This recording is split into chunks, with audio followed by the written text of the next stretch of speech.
Hello, good morning everyone. Maray nakaaga sa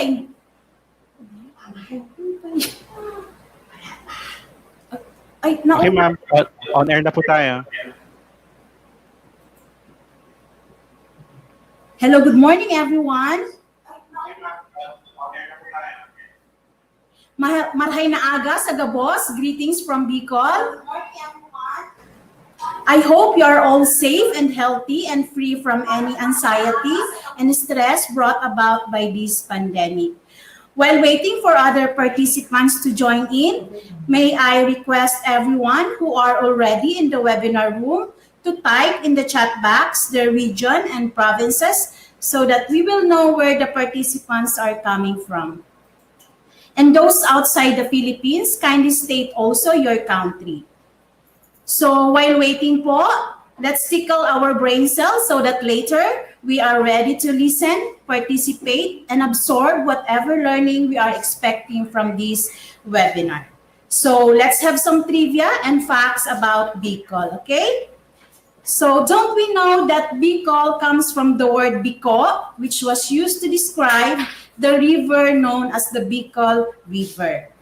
So in Bicol terms po, Bicol meaning tiko-tiko, meaning not straight, okay? Also, Bicol region consists of 6 provinces. We have the Albay, Camarines Norte, Camarines Sur, Sorsogon, and the island provinces of Catanduanes and Masbate. Now, who can name at least 3 famous celebrities from Bicol? Okay? So to answer my question, go to the control panel. Okay? So you can see there a chat box and a Q&A box. So for now, we will be using the chat box to answer my question. You can also use this chat box for your comments and greetings. Now, for the Q&A box, we will only be using this during the Q&A portion with the speaker. Okay? So while waiting for your answers, Bicol is known or famous for having this majestic Mount Mayon, which is named after a legendary princess Daragang Magayon, which means beautiful lady or beautiful maiden. So this serves as the main landmark of Albay province and considered to be the world's most perfectly formed volcano, and as such is protected as a national park. Okay, so let's look into the answers. Okay, so let's see the answers.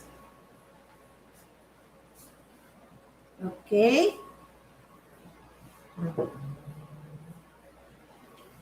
Okay, so we have Miss Catriona Gray, our Miss Universe 2018. So what else? Okay.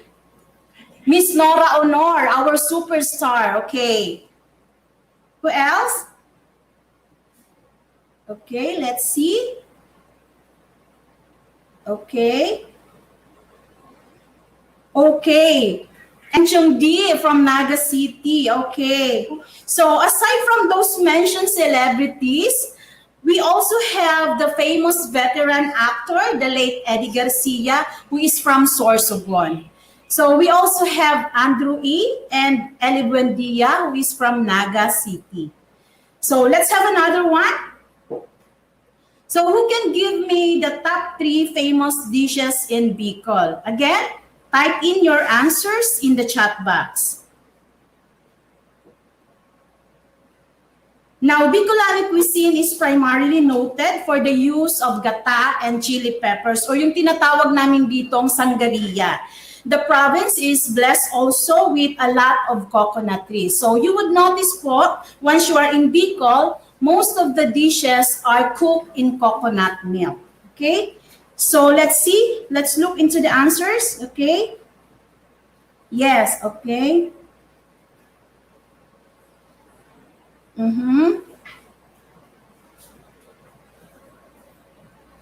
Okay, from the previous question, yes, cheese escudero, okay.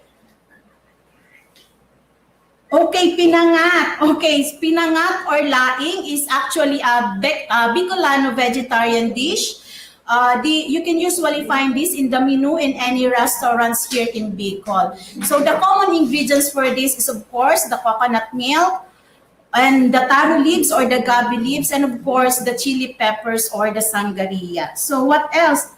Yes, Bicol Express, of course, our famous Bicol Express. Okay. Pili nuts. Okay, pili nuts actually is very abundant here in Bicol. You can usually find this in any dessert stores and pasalubong centers. Okay, so Bicol Express talaga. Okay. So I think so much for that. Baka po gutumin na tayo. So let's see where the participants are coming from. Okay, so we have from Zambales. Hello po, Isabela. What's this? Tacloban. Cebu, maayong adlaw po. La Union. Misamis Oriental. Okay.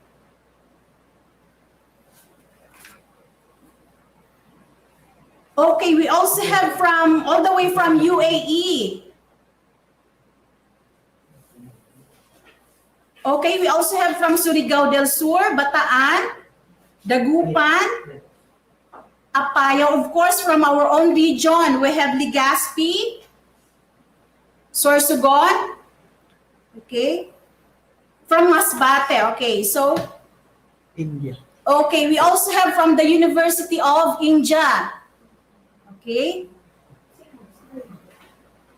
So, you know what? We are about to start. So, let's settle then. So, again, good morning and welcome everyone. As of now, we have 631 participants who have already joined in our today's session.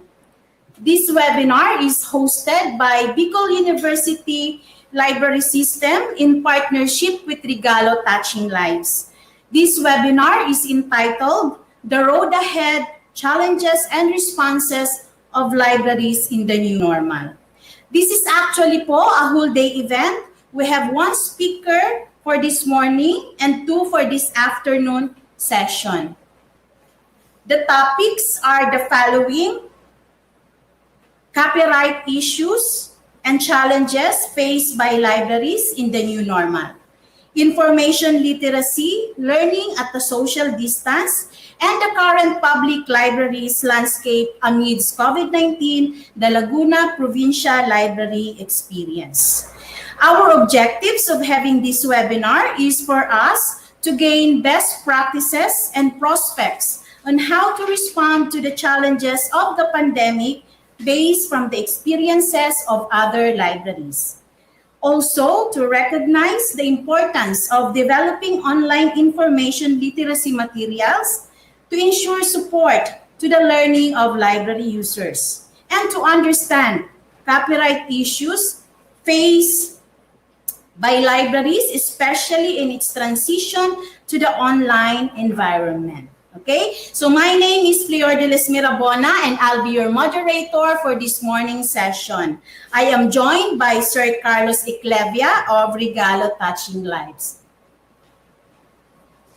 Now, before we get started, I would like to go over a few announcements and reminders so you know how to participate in today's event. First, the webinar will be recorded. It will be uploaded in YouTube at the end of the webinar. All attendees will be muted in video off mode except for the moderator and resource speaker to ensure clear video streaming and to avoid any distraction to the speakers and to the rest of the participants. You will have the opportunity to submit questions, comments by typing into the chat box and Q&A box of the control panel. You may send in your questions at any time during the presentation. We will collect these and address them at the end of the presentation. Now, for the evaluation link and e-certificate, it will be sent to you via email. And please take note that it should be the same email ad you used during the registration. Also, you need to finish the session or at least 2 hours in the session to be able to get a certificate. If you lost the connection or unexpectedly your computer hung up, refresh your browser and enter the webinar room again using the same link.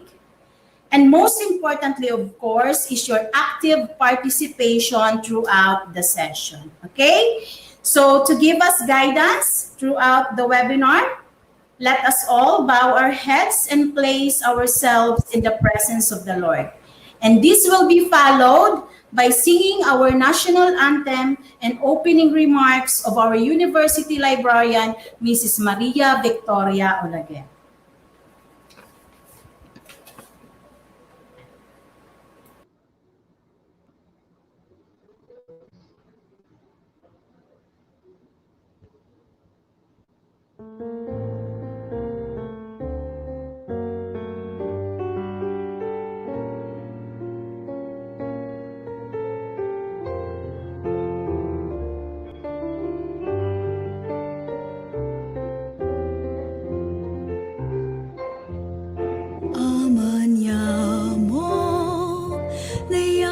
Sa langit, pabanalon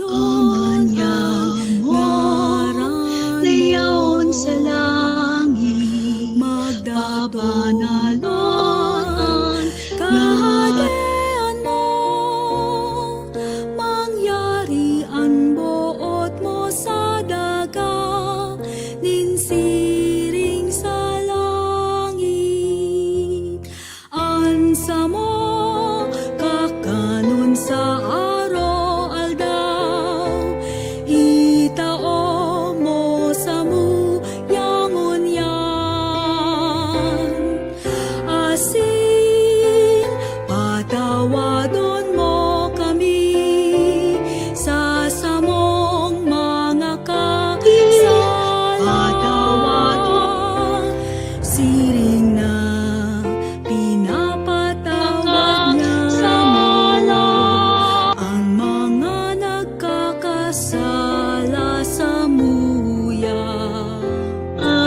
asin hare kami pagdara sa sugat,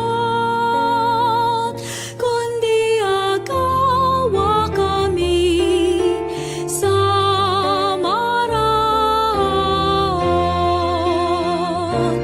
Hulita sa imong kahadean, asin ang kapangyarihan, siring man ang kamurawayan sa mga kapanahonan.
Mga kababayan, ang pambansang awit ng Pilipinas.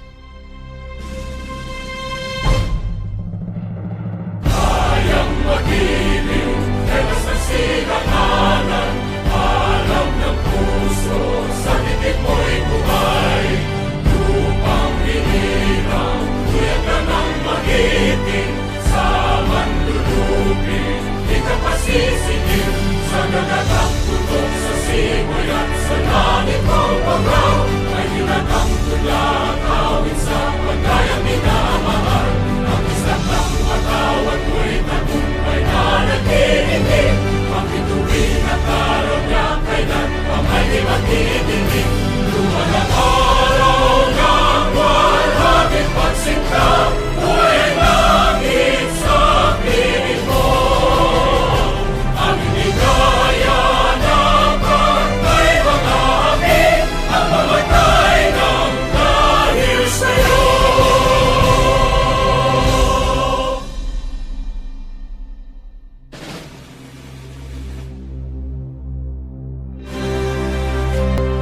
Good morning, everybody.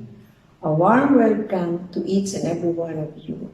And I'm very much pleased that despite the crisis, hard and limited time, and hectic schedules, you all responded to our invitation and be here with us because without you, this webinar would not be possible. It is widely and greatly known that this pandemic affected all of us, all walks and types of lives, and for us librarians, we have a very important role in responding to the needs of our patrons. Yes, we have been bombarded with lots of precautionary measures given by different institutions and organizations, be it public or private.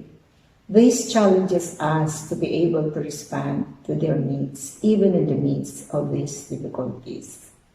So with the help of Sir Carlos, the coordinator of Bicol, our partner in this activity, our resource persons who are very much willing to share us their expertise, so this webinar.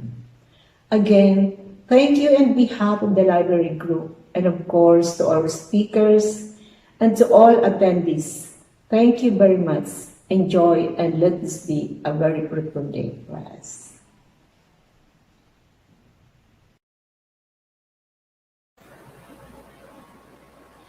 Thank you, Ma'am Maria Victoria, for that remarkable welcome to everybody. So as of now, we have 721 participants who have already joined in our today's session. We also have 500 plus viewers in YouTube, okay? Now, to begin with, may I have the honor to introduce our speaker for today's session topic, copyright issues and challenges faced by libraries in the new normal. He is actually a fellow Bicolano, currently also the head librarian of the University of the Philippines Diliman College of Law Library. He finished both his Bachelor in Library Science and Master's in Library Science from University of the Philippines Diliman, and a Bachelor of Laws degree from San Pablo College's College of Law. He held different positions in PLAI and PLAI Southern Tagalog Region Librarians Council. Okay, to add to his credentials, he is a PACOCOA accreditor since 2012 and is the 10th placer in the 4th Librarian's Licensure Exam in 1995. So without any further ado, I'd like to kick things off by welcoming our first speaker, our very own Oragon, Sir Rene Manlangit. Sir? Good morning, ma'am. Good morning, Sir Rene. Good morning po sa ating lahat. Napaka-generous naman yung binigay na introduction. Okay.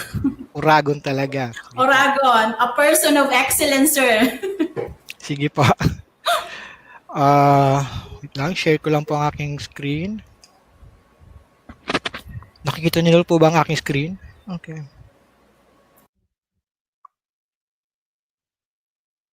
Bakit hindi siya Wait lang. Okay. Ang na-assign po sa aking topic ay copyright issues and challenges faced by libraries in the new normal. So, magandang umaga po.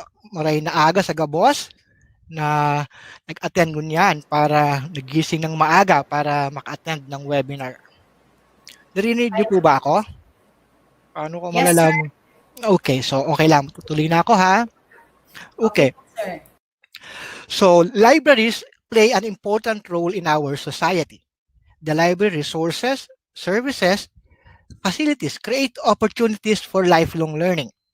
It helps shape new ideas, perspectives that are vital to be a creative and innovative society.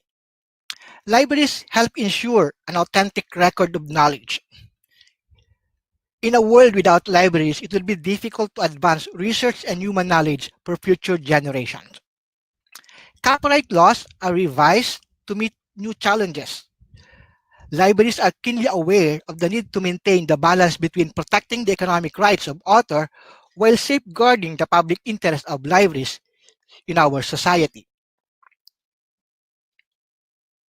So the objective for our webinar for today is to understand the copyright issues faced by libraries, especially in the transition to the online environment.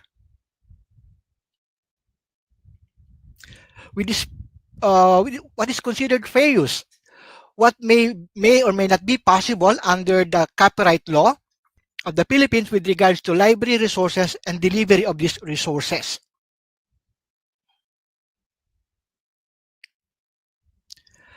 So our outline, we basically discuss the Philippine copyright law, then the issues and challenges.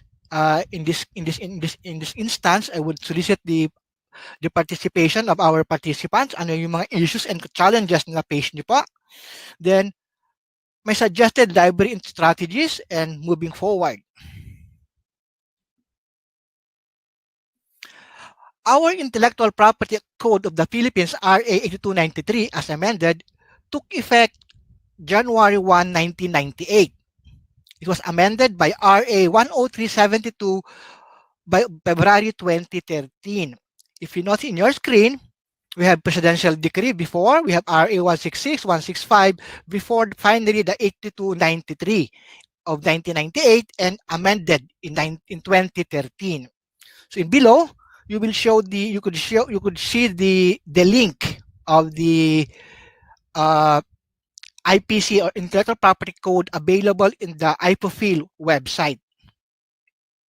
So if you notice, 8293, but in the website of IPOFIL Copyright Intellectual Property Office website, they already incorporated the amended section in the RA 10372. So it's better to use this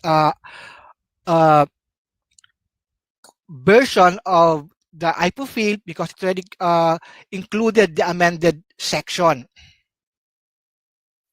Okay, in the IPOFIL website, the history of IPC or Intellectual Property Code of the Philippines dates back into the Spanish and American colonial period, earning the Philippines the reputation as among the first Asian countries to adopt laws in intellectual property. So yung infographics po galing sa website ng IPOFIL.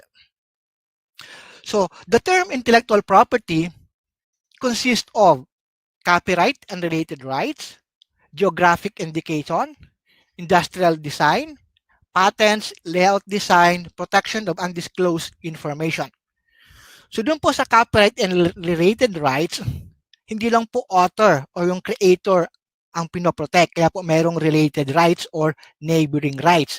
These rights are enjoyed by the performers, producers, and broadcasting organization. Kasi po, by virtue of their contributing substantial creative, technical, or organizational skill in the process of work, they are also being protected. Kaya po mayroong related rights po tayong sinasabi or neighboring rights sa copyright. So sa Intellectual Property Code, meron din po tayo mga related laws. Tulad po ng RA 8792, ang Electronic Commerce Act. Meron din po Optical Media Act of 2003. So Optical Media Act po, ito po yung sa mga nag-regulate yung mga CDs na ngayon po ay madali na mag-store dahil nag-proliferate po yung mga CDs kaya nagkaroon po ng Optical Media Act of 2003. Yung Electronic Commerce Act, nandun po yung piracy na nag-relate po sa intellectual piracy. Then meron din po tayong Anti-Camcording Act. Ito naman po yung nag-video ng mga movie sa sinihan. So, nagkaroon po ng Anti-Camcording Act. Then, cybercrime and anti-cable television. So, yun po yung related na nagpo-protect ng copyright ng authors. Next slide. Okay. Meron din po tayong tinatawag na mga implementing rules and regulation of RA 8293. Nandyan po yung rules on copyright registration and deposit. Nandyan din po yung rules on accreditation of collective management organization. So, familiar po kayo sa US, yung Copyright Clearance Center. Familiar din po tayo sa PhilSCAP, yung Filipino Society of Composer, Authors, and Publisher. Kasi pag nanonood tayo ng sine, before the quarantine, nababanggit po itong PhilSCAP. Pero Ngayon lang natin narinig itong Pilipinas Copyright Licensing Society. So meron din pala sa mga sa copyright, meron po tayo Philippines Copyright Licensing Society. So ano po ba merong IRR? Meron din pong guidelines on copyright registration and deposit. Merong rules of procedure for intellectual property cases. At saka meron po itong isa sa huli, copyright safeguard and regulation. Ito po yung ginawa nung time ni Director Adoracion Bolos ng NLP, National Library of the Philippines. Since po hindi ko lahat madidiscuss exhaustively ang copyright, I invite you to visit the IFOFIL website. So www.ifofil.gov.ph para po sa additional information. Masyado pong madami silang information available doon, or their website or their Facebook page sa facebook.com ifofil. Nandiyan na po sa baba yung, kung hindi nyo po makita masyadong maliit po yung slides, pwede naman po yung kung naka-cellphone po kayo, pwede nyo i-enlarge para po makita natin yung ibang maliliit na nakasulat. Okay. Meron pong tanong, I need your participation. Sir Carlos, pwede po bang ilagay yung ating poll? Is there a copyright law on the internet? Ano po ang sagot nyo? Pwede po kayong sumagot sa poll? Wala pang sumasagot. Meron po bang copyright law on the internet? Meron na? Madami na sumasagot. Okay, tintayin po natin para po ano bang meron ba o wala. Anyway, yung hindi pa po nakakasagot, baka mabagal ang connection, tuloy po natin ang discussion. Ang sagot po ay yes. The Philippines acceded to the WPO or WIPO Copyright Treaty and WIPO Performance and Phonograms Treaty, collectively known as the WIPO Internet Treaties, noong 2002. Sa atin po, naging enforced into effect po ito noong October 4, 2002. The treaties entered into force in 2002. So, since 2002 po, covered na pa tayo ng internet treaties. Internet treaties were formulated to update and improve the protection afforded by the existing copyright treaties to ensure that copyright holder will continue to be protected when their works are disseminated through the internet. So, wala po siya sa nakalagay, wala po siya sa RT 8293 o sa RA 10372, but by virtue of our membership to WIPO, we are bound to observe the Internet Treaty. Kaya po, kasama po tayo dyan na nag-o-observe. Okay, hindi ko rin po madidiscuss lahat, so I also invite you to visit the WIPO website for additional info after this webinar. WIPO is the global forum for intellectual property services, policy, information, and cooperation. It's a self-funding agency of the United Nations with 193 member states. Their mission is to lead the development of a balanced and effective international IP system that enable innovation and creativity. So paulit-ulit po yung innovation and creativity sa mga sasabihin ko po kasi yun po ang lumalabas sa mga document sa copyright.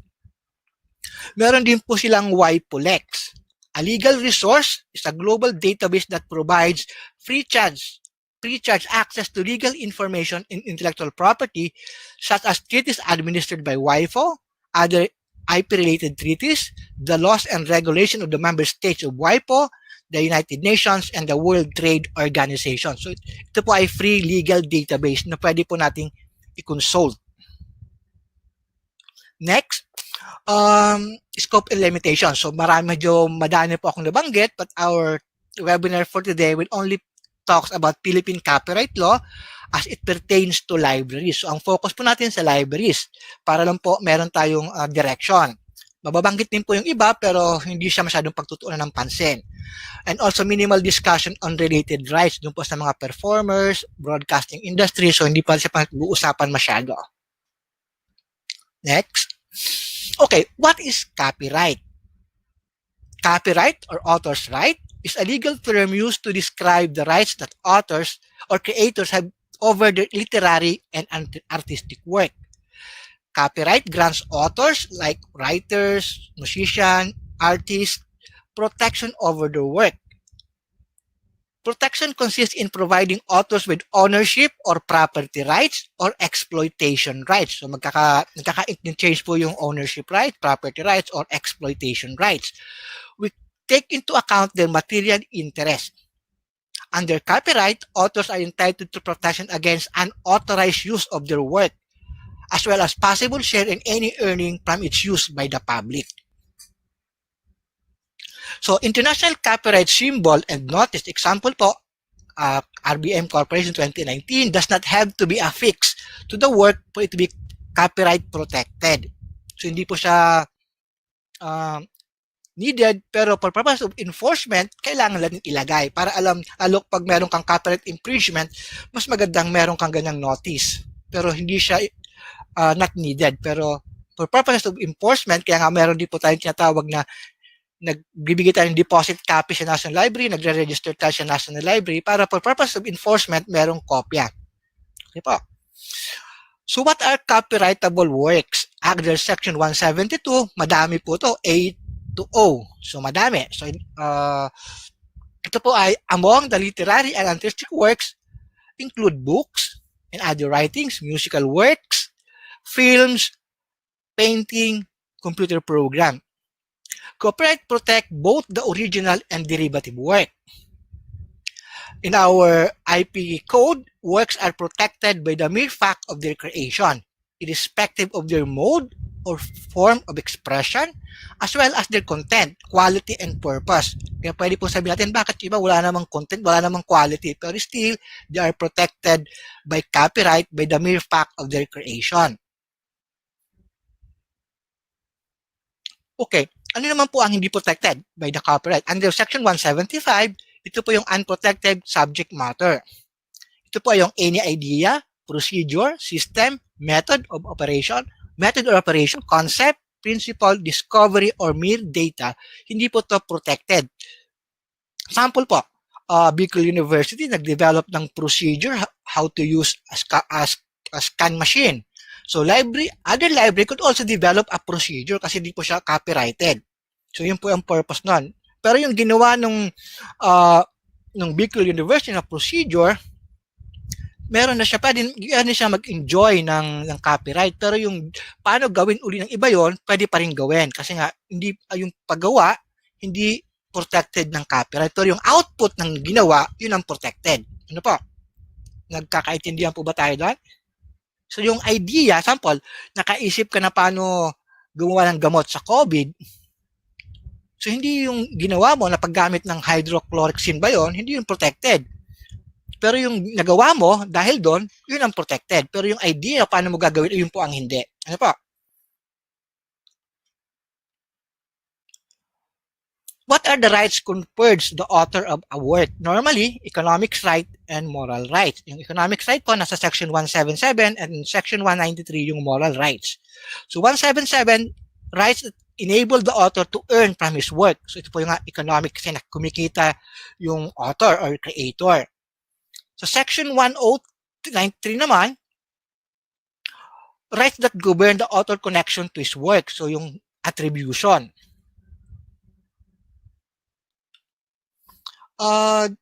Itong work po to, kung meron pong iba po yung rules kung sakaling yung employee ay employed in underemployment, normally pag ginawa niya yung artistic or literary work outside his office hours or outside his normal duties, siya po ang may-ari ng copyright. Pero pag ginawa niya yon under the employment, tapos yun ang trabaho niya, normally ang may copyright ay yung employer unless meron silang previous stipulation na siya pa rin ang may copyright. So ang economic rights, if you see in your screen, nilagyan ko po ng highlights, reproduction of the works, derivatives of the right or transformation, right to first distribution, rental rights, public display, public performance, and communication to the public. So medyo madami po, 7 po. So yung reproduction refer to the original work. And derivative work, yung pwede po siya magkaroon ng transformation like dramatization, translation. So dahil doon, pwede pang kumita yung author because of translation. In our jurisdiction, we follow the first sale doctrine dito po sa first distribution. The copyright doctrine permits the purchaser of a legal copy of a copyright work to treat that copy in any way she or she desires, as long as the copyright owner exclusive copyright rights are not infringed. This means the holder of a legal copy can destroy, sold, donate, or rent a copy of the creative work or artistic work. Kaya lang po, because of the intense lobbying, yung mga ng music industry, hindi na po pwedeng irenta yung mga sounds recording. So dati po, kung natatandaan natin, nanghihiram po tayo ng mga video sa mga video store or sa mga CD store. So yun po, yung bumili ng video, pwede niya pong parentan yon. Hindi na po yun sakop ng author na magkaroon pa siya ng share. Kasi nga po, as owner of a copyrighted copy, meron po, doon lang po siya sa first nabenta na first sale. Yung succeeding po, meron na pong right doon yung bumili. Kaya po yung ang purpose ng first sale doctrine. Yung rental rights naman po, dito pumapasok yung mga sounds recording nga po, kasi nga po nagkaroon ng intense lobbying, kaya po meron ng kita dito ang creator. And public display, hindi naman ito masyadong issue. So yung sa library po, normally, dinidisplay natin yung binili nating libro sa new acquisition. So in a way, nakakatulong pa nga ito para i-market natin yung libro. So hindi naman siguro masasabing violation ng ating pagbili ng libro. Dito po sa first distribution, meron pong isang case sa US. Ito po yung nangyari na yung isang Thai student pumunta sa US, nag-aral, tapos nakita niya na yung mga ginagamit ng libro mas mura kung bibili niya sa Thailand. So ang ginawa po, yung mga magulang niya, kinausap niya, napadalhan siya ng libro na binili sa Thailand, tapos ito ay binibenta niya sa mga klase niya sa US. Dahil dito, kumita siya. Siyempre, napuna ito ng mga publisher, nagkaso sila. Sabi na, unfair practice yon. So, sabi ng US, hindi yun unfair practice kasi sinasabi po sa fair sale doctrine na wala nang rights yung author or yung creator after nung nabenta kasi itong Thai student na to, binili niya sa Thailand. So, hindi yun product of an illegal production. Binili niya yung materials from a legit source. So, binenta niya sa abroad, sa US, kasi nga, may pwede siyang kumita. So, yun po yung kaso na umabot sa Supreme Court ng US na na-disagreed sa ka-publisher na hindi yun unfair competition or unfair practice. Kasi nga sabi ng US, there was no requirement that the books to be manufactured in the United States. The Thai student could use the first sale doctrine to do what he wished with his own copy of the book. So bigla ko itong napaisip kasi kung tayo ang owner na bumili tayo ng legit copy, pwede natin itong sirain, pwede natin itong punitin, pwede natin itong ibenta, pwede natin itong i-donate. So, pwede natin i-scan. Ano po? Kasi meron tayong pinoprovide po sa first sale doctrine. So, tingnan po natin. Kasi kung pwede mo siyang sirain, bakit hindi pwedeng scan? Diba? Okay, ano naman po yung moral rights? Moral rights govern the author's connection to his work. The author moral right lasts during the lifetime of the author for 50 years and plus 50 years after his death and not assignable or subject to license. Ito po yung right of attribution. Kung dapat siyang gumawa, dapat isa ang isite. Right of alteration, yung pwede niyang baguhin yung kanyang ginawa, previous work, and right of integrity. To object to any distortion, mutilation, or derogatory action sa ginawa niya, and right to restrain use of his name or against false attribution. So, hindi naman siya ang gumawa. Pwede niyang sabihin, hindi akong author niyan, so wag niyo sa akin i-associate yung works na yan. So, meron po siyang moral right to do that. Okay. Ito po yung bago sa bago po dun sa batas natin, yung amendment ng RA 10372. Nababasa niyo po ba? School and universities adopt intellectual property policies that would govern the use and creation of the intellectual creation of the learning institution and its employees, adopting locally established industry practice for fair use guidelines. So, pinapayagan po tayo ng ating IPC o Intellectual Property Code to adopt locally established industry practice of fair use guideline. So, kung hindi po natin nagagawa, it is time to revisit our library policy para incorporate po natin itong fair use guidelines ng mga copyrighted works. Wala po to nung dun sa nauna, nung 1998, nagawa po itong additional na 230 na section nung 2003 lang, RA 10372, na we are given the option to adopt locally established industry practice of fair use guidelines. So ano to yung fair use? Okay, as per RA 8293, fair use of a copyrighted work for criticism, comment, news reporting, teaching, including multiple copies for classroom use, scholarship, research, and similar purpose. Meron po kayong napansin sa naka-highlight doon sa nakakulay sa naka-highlight o nakakulay orange? Ano po ang napansin yung word? Ano po yung nag-strike sa inyo na word? Pwede po bang malaman? Ano po yung nakita nyo na doon sa nakakulay green? Hello po. Meron po ba akong kausap? Ano po yung nag-strike? Ano po yung nag-strike sa inyo doon sa nakalagay? Teaching, teaching including multiple copies for classroom use. Ano pa po? Ano po ang nakita nyo? Ano ba ang nakita nyong word na nag-strike sa inyo na kakaiba sa naka-highlight po? Hello po. For classroom use, sir. Classroom use, okay. Ano pa po? Scholarship. Okay. Ano po yung iba? Pwede po pang mag-chat po kayo para di po tayo antokin. Okay, so let's see. Lahat good morning ang nakikita ko. Apo, yung tungkol po sa soft copy ng PowerPoint, I will provide the organizer a copy of my PowerPoint presentation. So hindi niyo po kailangan mag-take notes.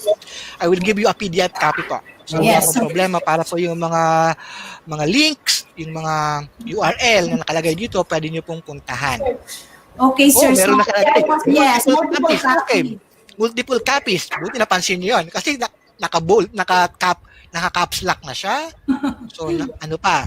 Okay. On purpose po nilagay ko yung multiple copies kasi sa 8293, yun po ang nakalagay na nag-strike. Teaching including multiple copies for classroom use. So, pwede na pala si teacher na i-xerox yung readings niya, yung sample, short stories, ibigay sa kanya mga estudyante kasi ina-allowed. Ano pa? Kasi including multiple copies for classroom use. Kaya niyo po ba ito nakita? Okay.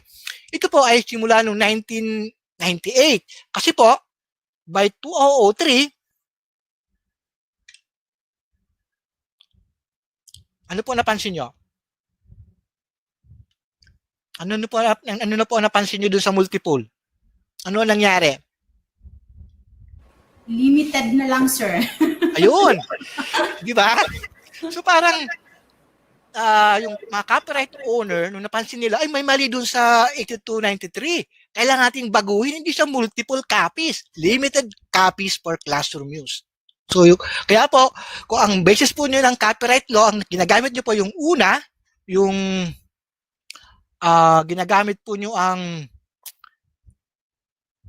8293 na reference, mali na po yun. May bago na po. Ito po ay pinalitan na ng 10372 na ang sinasabi ay limited copies lang po ang pwedeng i-reproduce for classroom use. Ano po? Ano po? Kaya nga po, importante doon, kaya lagay ko po yung URL na kasi pag pumunta kayo sa official gazette, pag tinignan nyo lang yung Republic Act 8378, di ba yun? Wait lang, nakalimutan ko. Inek nyo lang po yung Republic Act 8293, ang nakalagay multiple copies. Pero po sa bago, ito po ay limited copies na lang po. Tayo po sa library, paano po natin masasabing limited copies? Gano'ng kadami ang limited? Isa? Dalawa? The same sa multiple. Ano yung pag multiple? More than one? Pero pag limited, kailangan lang ba isa? So ngayon po, wala pong ganyang clear operational definition. Kaya po, dun papasok po yung inyong fair use guidelines sa bawat institution. Ano po yung limited copies na sa inyo? Kasi kung dalawa lang namang estudyante, na klase mo, masteral, dalawa o 5 estudyante lang, hindi na siguro fair use pag binigyan mo yung lahat, di ba? Kasi lahat na yon, hindi na yung limited. Lahat na nabigyan natin ng kopya. So, kayo po ang magde-develop kung ano po yung limited for classroom use na sinasabi sa ating batas.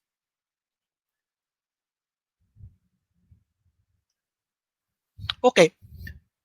Dahil po may fair use, meron din po tinatawag na 4-factor test. Ito po yung, nakita nyo po sa screen, naka-highlight po yung naka-kulay orange para po madaling tandaan. Pain. Letter P, purpose of the use.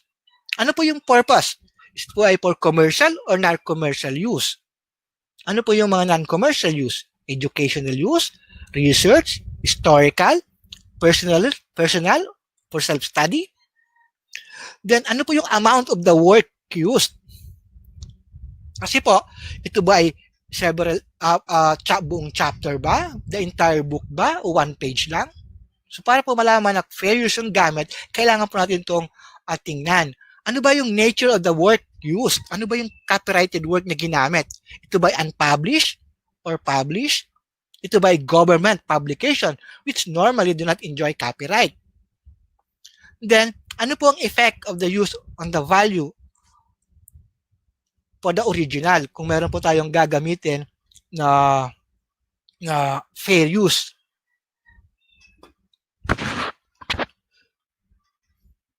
Ay, nahulog ako. Oh, wait lang. Napindot ko yung camera. Okay. The doctrine of fair use is one of the more commonly used defenses against claim of copyright infringement. A determination of fair use usually occur during a copyright infringement lawsuit. So malalaman lang po natin meron tayong fair use pag merong nagkaso. At this point, the defendant accused of copyright of infringement might argue that the infringement is excused under the fair use doctrine. Normally naman, ang ating court favor or encourage scholarship, research, and for commentary. Kaya po, normally, pag for commercial or non-commercial use, nagiging pong pinapayagan po ang paggamit ng isang copyrighted works. Kasi po, ang copying ng mga copyrighted works encourages free spread of ideas and encourages creation of new scientific or educational work. Kaya po, fair use yun. Kaya lang po, yung ayon doon, kaya po yung 4-factor test, kailangan po yung lahat tingnan. Hindi lang po yung isa, yung purpose. Kasi pwede pong purpose ay, ano bang halimbawa? Educational. Normally, it's educational. For classroom use, binigyan natin ng kopya ang ating mga estudyante. How about yung teacher, sinirox niya yung buong libro tapos binenta sa mga estudyante. Educational purpose, di ba? Fair use pa rin ba yun? Bumili siyang libro, o hinihiram niya sa library yung libro, tapos pinasirox niya para magkaroon ng kopya ang mga estudyante. So, ang purpose niya, educational. Pero, binebenta niya. So, naapektuhan yung letter E. Effect on the use on the value or market for the original. So, hindi nabibili yung mga estudyante, kaya hindi siya fair use. What if the teacher, instead of photocopying, bumili siya ng kopya, bumili pa siya ng iba na kopya? Example, bumili siya ng isa, meron siyang 20 student, bumili pa siya ng 20 copies, bali 21 copies lahat ang binili niya. And then, binenta niya yung 20 copies sa mga estudyante niya. Violation ba yun? Meron bang violation si teacher in that scenario? Pwede po kayo mag-chat? Probably, sir, yes. Kasi nag-profit siya doon. Hindi, okay, i-clarify natin, Miss Moderator. Sa unang scenario, yung si teacher, kasi gusto niyang makatipid, ang purpose niya is educational use, Okay. Sinirox niya yung buong libro or Okay. chapter. Tapos, para naman makarecover siya doon sa cost niya ng photocopying, binenta niya sa mga estudyante niya. Siyempre, yung mga estudyante, hindi naman pwedeng tumanggi. Sir, ma'am, bili na kayo para makasunod kayo sa klase. So, in that purpose, pag binenta niya, hindi yun fair use. Kasi nga, nagbenta siya, naapektuhan yung letter E ng four-factor test. Nagkaroon ng, instead na bibili yung mga estudyante, hindi na siya bibili kasi ang binili niya yung provide ng teacher na photocopy. In a second case, itong si teacher pumunta sa recto o sa recto, sabi natin sa bookstore, bumili ng 21 copies ng libro. Kasi nga sa Manila, so umuwi sa probinsya, dala-dala niya yung 20 copies, binenta niya itong libro sa mga estudyante niya. Siyempre, namasahe siya, pilatungan niya, so may violation ba si teacher? Ano po tingin natin? Meron bang violation si teacher? In this scenario po, second chair, wala pong violation si teacher. Kasi nga po, ang binenta niya, legal copy, legit copy na binili niya, tinulungan niya lang yung mga estudyante so hindi po papasok doon ang four-factor test. Kasi po, under the doctrine of first sale doctrine, yung owner ng bumili ng legit copy ng copyrighted works, pwede niya po itong ibenta, pwede niya po itong i-donate, pwede niya po itong sirain, sunugin kung gusto niya. Kaya nga po, hindi, as of now, yung batas, hindi clear kung pwede rin i-scan o pwede natin ipa-photocopy. Kasi wala namang nakalagay kung pwede mo ang sirain, bakit hindi mo pwedeng i-scan yung kopya mo, di ba, na binili mo. Kasi yung first sale doctrine, binibigyan ka ng karapatan. Okay? Yun po yun, ha? So, malinaw po tayo dun, ma'am. Second case, hindi po yun violation ng copyright kasi nga, bumili siya ng legit copy na ibinenta niya lang. Okay. Pero yung una, na sinirox niya, tapos binenta niya, medyo hindi violation yon. Kaya lang wala pang clear na distinction kung sakaling ang purpose lang ng pagbayad na sa teacher ay para bayaran yung cost ng copy, cost of photocopying. So wala po yon. So doon po yung papasok sa inyong individual institution guidelines.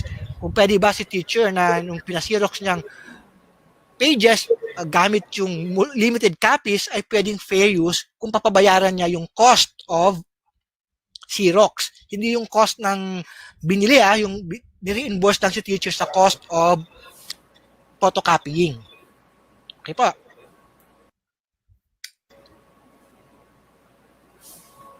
Tulad po lang sabi ko kanina, determination kung meron lang pong copyright infringement lawsuit. Kaya doon natin malalaman na meron kang violation. At tingin po natin, fair use yun, pero ang magdi-decide po ang korte. Na sila magsabi, oy, violation yan. So ano pong limitation sa copyright? Normally, protection expire after a limited time. Tanda po natin na ang author ay life of author or lifetime ng author plus 50 years after his death. So after that, nag-expire na yung copyright. Meron din pong exception for certain legitimate uses. Tulad po nung sa libraries, yung tulad po sabi natin kanina, yung binasa po natin na fair use na pwede pong limited copies for classroom use or educational use. And then meron po yung tinatawag non-voluntary license. Ito pong non-voluntary license, ginagamit po ito sa mga broadcast industries. Hindi, example, meron na video na gusto i-share ng isang broadcast company, so hindi niya kailangan magpaalam. Magbabayad lang siya ng license para doon sa gumawa ng video para pwede niyang ma-air yung video. Kaya meron pong non-voluntary license. Okay, isa pong limitation sa copyright, yung section 176.1, no copyright shall subsist in any work of the government of the Philippines. No prior approval or condition shall be required for the use for any purpose of the statute, rules and regulations, and so on.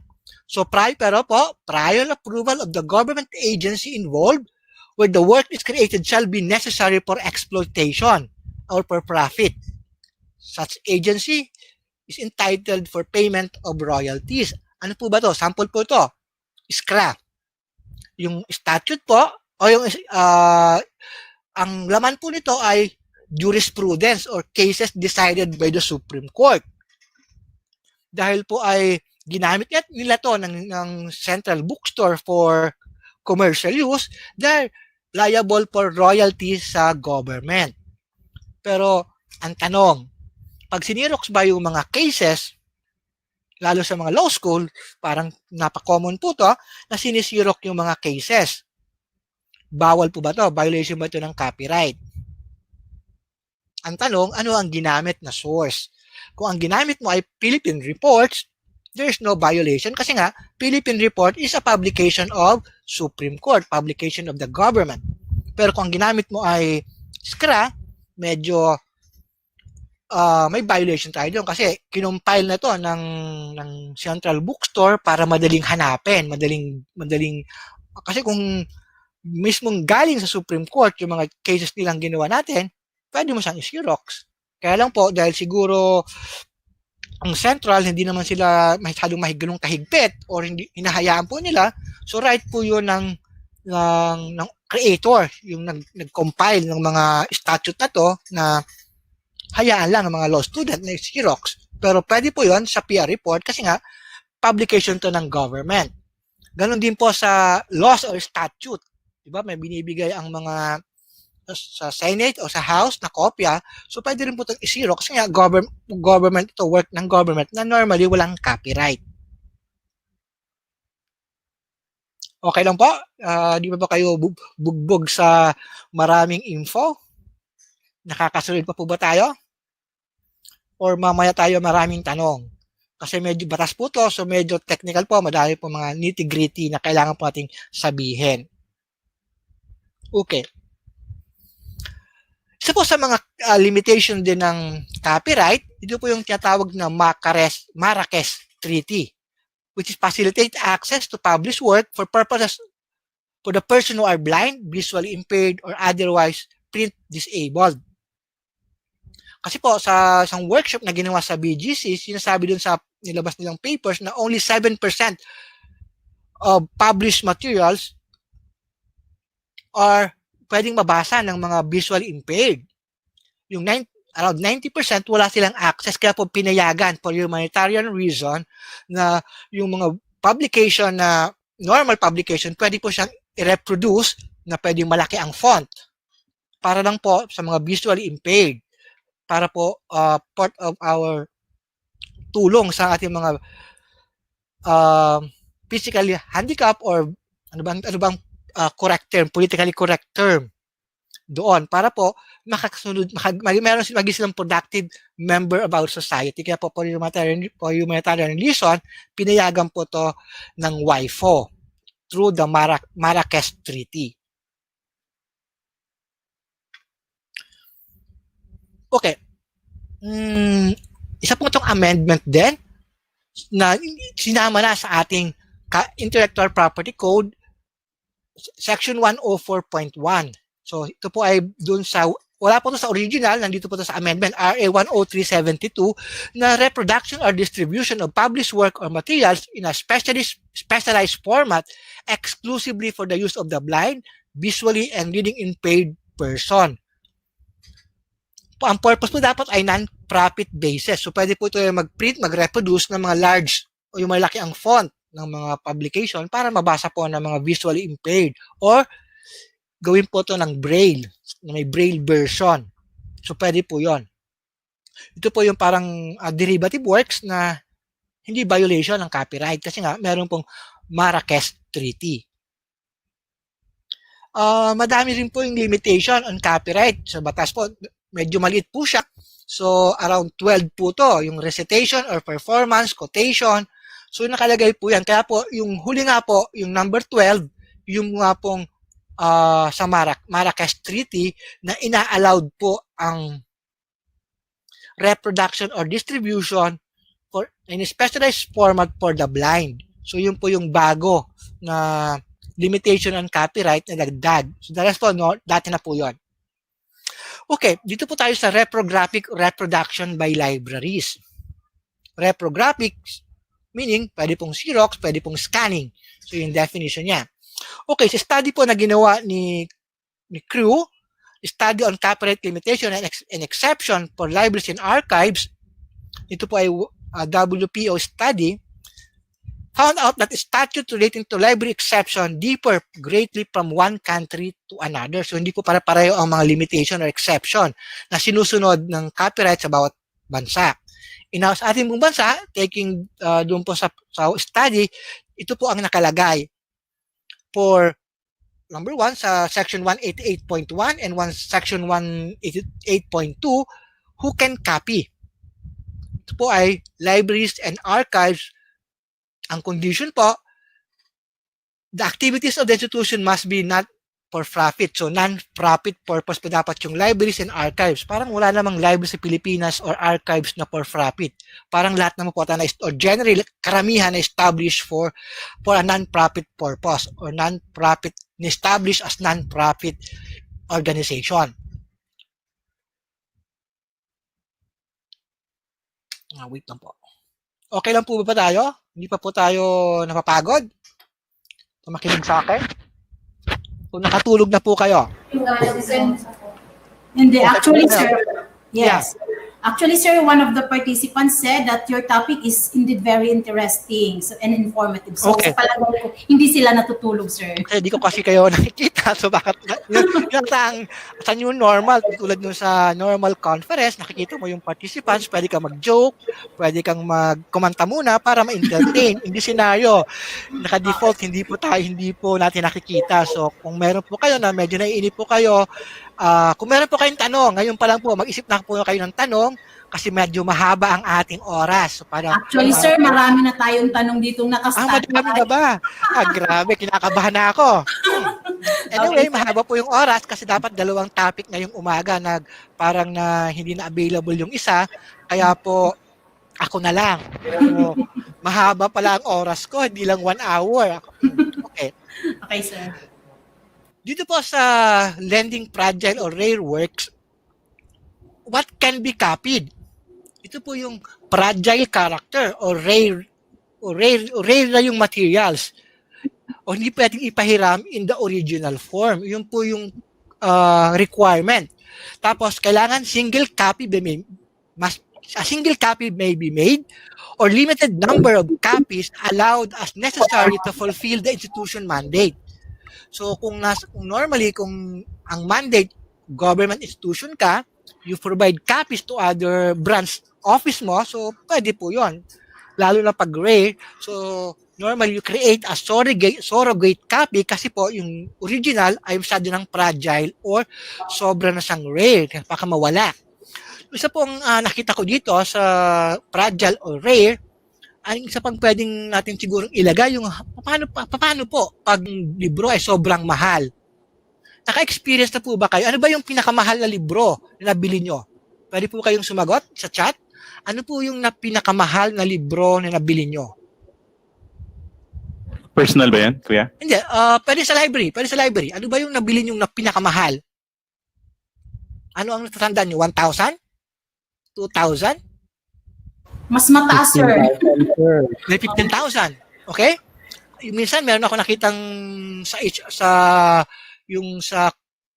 cooking 34,000.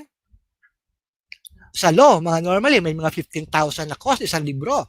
Single Yes, copy, sir. hindi multi-volume, single copy. Ano yung Yes. pinakamataas na nabili nyo? So ang tanong, pwede ba siyang ipasirox para yung mamahalin at sabi natin 20,000 na libro ay hindi mo ipa-out, baka mawala. Kasi mahirap bumili ng 20,000 isang kopya lang. Pwede ba na yung isirox na lang? So isang tanong yun, di ba? So ang purpose mo educational. So technically bawal kasi violation yun ng copyright. Pero pwede bang i-justify? Sa inyong individual copyright policy. Kasi 20,000 pa kapag nawala ng estudyante, wala nang gagamitin yung iba. So as of now, walang clear, strictly speaking, bawal yon. Kailang operationally, ipapahiram mo ba o sa library lang papagamit? Sa loob lang ng library yung libro. Na room use lang kasi 20,000 eh. Baka mamaya umuulan, mabasa.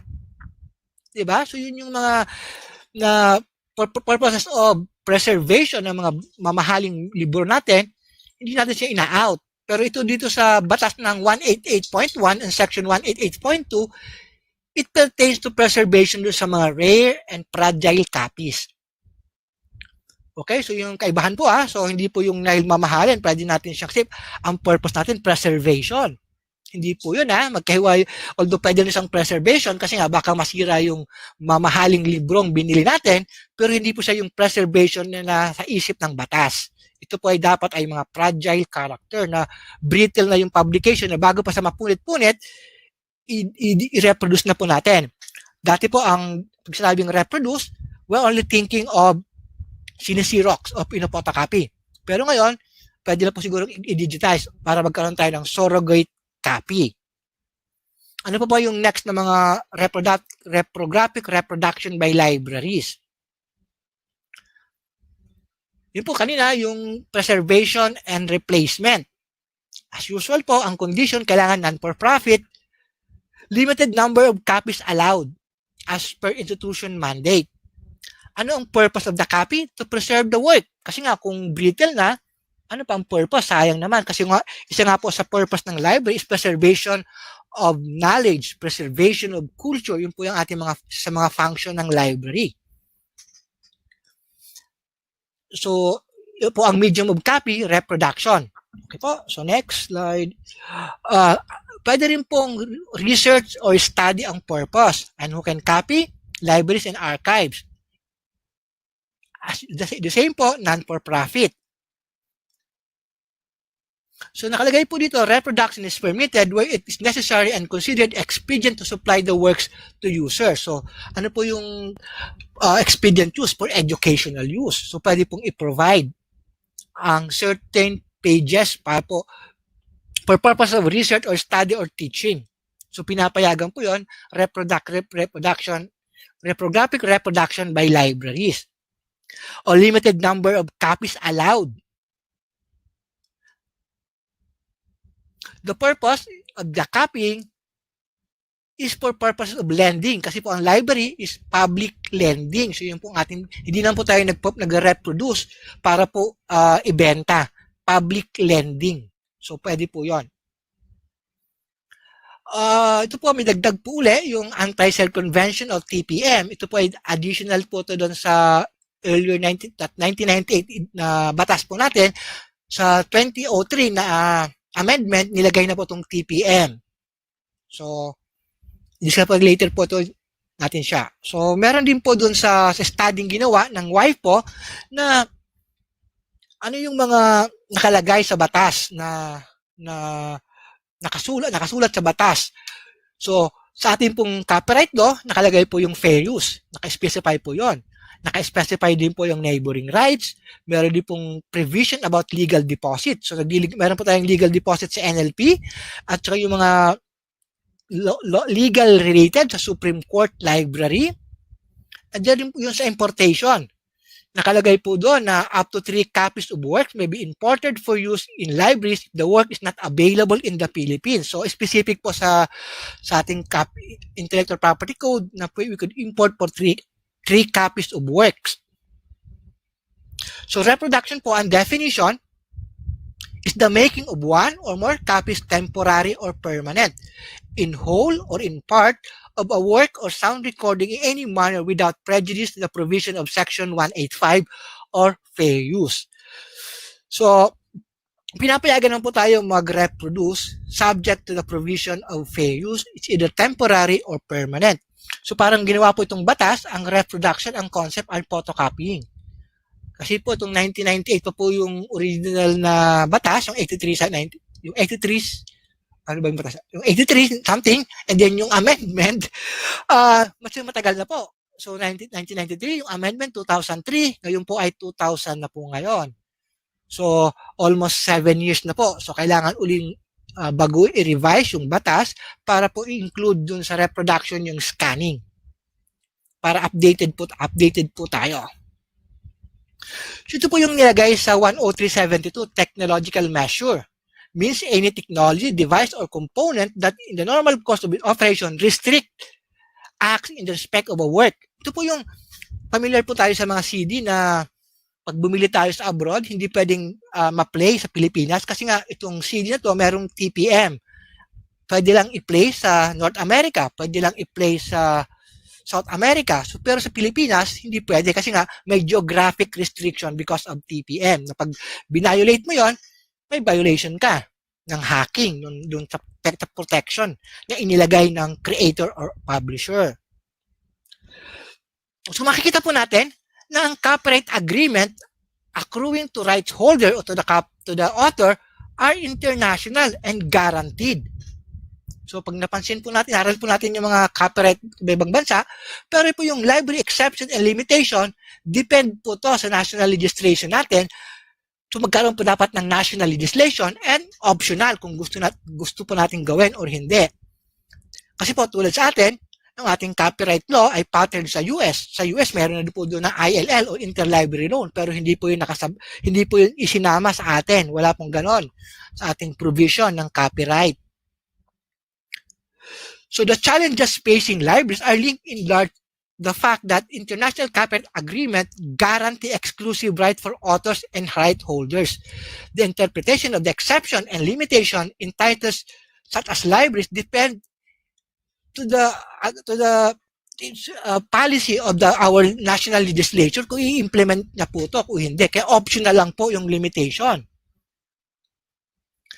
Kaya po dapat, as librarians, we should be active in the formulation of IRR or in the revision of this copyright para po yung rights, reprographic rights ng libraries ay hindi po ma-impaired. Siyempre po, yung author, gusto nilang ma-maximize, or yung publisher or yung right holders, gusto po nilang ma-maximize yung kanilang return of investment sa ginawa po nila. Pero tayo din po dapat hindi natutulog. Mga librarian po, mga library organization, ay dapat ipaglaban na we have a public interest na i-provide na fair use ang mga copyrighted materials. Ano po? So ano po yung copyright violation? Copyright infringement occur when there is a violation of the economic rights granted to the copyright owner and owner of related rights. It may also consist in aiding or abetting such infringement. So ano po yung aiding or abetting? Pwede po tayo dun sa libraries. Example, meron nang hiram sa ating libro sa libraries, pinapotocopy, tapos binenta yung pinagkopyahan. Ang library po kasi pwede tayong abetting or aiding sa infringement. Paano po? Normally po sa library, meron tayong nilalagay ng mga stamp o mark of ownership. Meron pa tayong mga mark of honor sa mga secret pages. So pag hindi po yun alam nung nag-reproduce, tapos binenta, makikita agad na, galing ito sa library ng Bicol University. Ito ang source ng document. Kasi nga, hindi tinanggal yung mga stamp of ownership. Diba? So pwede tayong liable for aiding or abetting or infringement. Kasi nga, yung kopyang galing sa ating institution. Mabuti siguro kung tinanggal yun, no? Pero normally, di naman nila alam kasi nga secret page eh. Meron tayong mga marking sa secret page ng ating libro. Unless isa-isahin nyo yun, makikita nyo yun. Parang hindi naman pare-pareho sa mga library ang secret page. Diba? Tama ba? Hindi pare-pareho. Okay. Next slide. So ano po yung pagkakaiba ng infringement sa plagiarism? Infringement or piracy is any violation of the author's exclusive economic rights. So pag infringement, ang nababiolate po yung economic rights ng author o ng creator. When we say plagiarism, it's a deliberate and knowing presentation of other personal original ideas or expression according to Black Law Dictionary. So ito po ay deliberate of person original ideas. So you are more on the attribution side. Ang plagiarism affect the moral rights of the author. According to Webster, to plagiarize, it is commonly understood is to take ideas writing from another and pass them off as one's own. The passing off the work of another as one's own is thus an indispensable element of plagiarism. So, nababiolate po yung attribution right o yung dapat i-cite yung ang author kasi nga kinuha na nung nag-appropriate na sa kanyang ideas yung ginamit niya sa kanyang work. So, yun po yung plagiarism. Meron din sa e-commerce act, ito po yung IP, Intellectual Property Code related rights na mention kanina earlier in my presentation. Kasi po sa e-commerce act, meron pong stipulation, piracy, ang piracy po is the unauthorized copying, reproduction, dissemination, distribution, importation, storage, uploading, downloading, communication, making available to the public, broadcasting. So masyado po siyang itemized. Kaya po, pwede tayong ma-charge of copyright infringement kasi pwede po nating, di po kailangan na ginagawa ito lahat, pwede pong downloading, pwede pong reproduction lang. So, kaya po kailangan natin mag-ingat. We are not accused of piracy or intellectual piracy. Kasi po itong downloading of copyrighted materials, pwede po tayong, tapos lalo pa binibenta natin, so yun po ang mahirap. Pero sa library, hindi naman natin binibenta. So yun po yung mga gray areas. Paano po ang rules doon? So, pag-usapan po natin sa issues and challenges. Mamaya po. Okay, dito na po tayo sa challenges. Okay, doon po sa isang Copy Talk webinar na tinok ni Dean Taton, slides niyo po, ito po ang nilagay niya. Copyright realities in the academe. Ano po yung mga issues and concern? Acquisition versus photocopying of books and other library materials. Thesis and dissertation reproduction. Photocopying and selling of copies or e-books by mga photocopy shop. Electronic sources and the prevalence of piracy. Copying of films, visual aid. Digitization of materials like book chapter, file downloading and sharing networks. So ito po yung nilagay niya sa slides niya po doon sa Copy Talk webinar. Okay. Dito na po tayo sa libraries, issues and challenges. I need your participation here. Ano po yung mga library issues and challenges na encounter niyo po? Hello po. Gising pa po ba tayo? Hello po. Nagising pa, sir. So, ngayon, kailangan ko ang inyong participation. Ano po yung mga library issues and challenges? Kung isa lang po pagkakaintindihan, okay lang, or pwedeng hiwalay. Ano yung issues? Ano yung challenges? Kasi po, sa Copy Talk, na-identify po ito sa paper na slide ni Dean Taton na photocopying, digitization. Sa inyo po, ano sa inyong specific library, ano yung mga issues and concern about copyright ang na-encounter natin po. Para po meron po tayong sharing, nakikita ko rin po kayo. Kuya, doon may tanong sa polls. Okay, wait lang. Hindi ko nakita, sir. Sa polls. Yan lang yung tanong.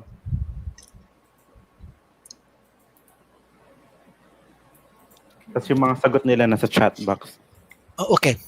Deleting natin. Basahin natin, sir. Basahin mo, Miss Moderator, kung ano yung mga nakalagay. Yes, sir. Nakikita ko amount, 13,000. Kanina pa to, no? Yung 13,000. So, okay, may issues ng special collection. Okay? Ano pa po? Ano po ang nakikita?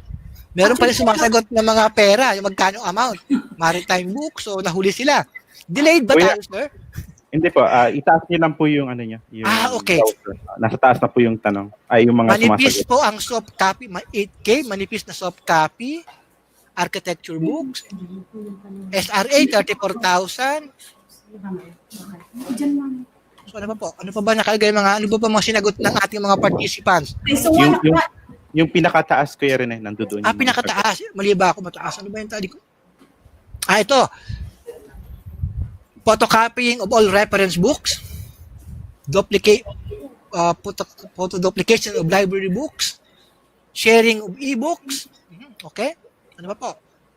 I think what is dito, sir, yung photocopying ng mga ng thesis and dissertation. Okay. Actually, regulated naman po siya sa ibang library, but we cannot do away, sir, na talagang merong mga students since nga very advanced na ang technology, what they do is they take a pictures, okay? So I think may Yun nga po. violate.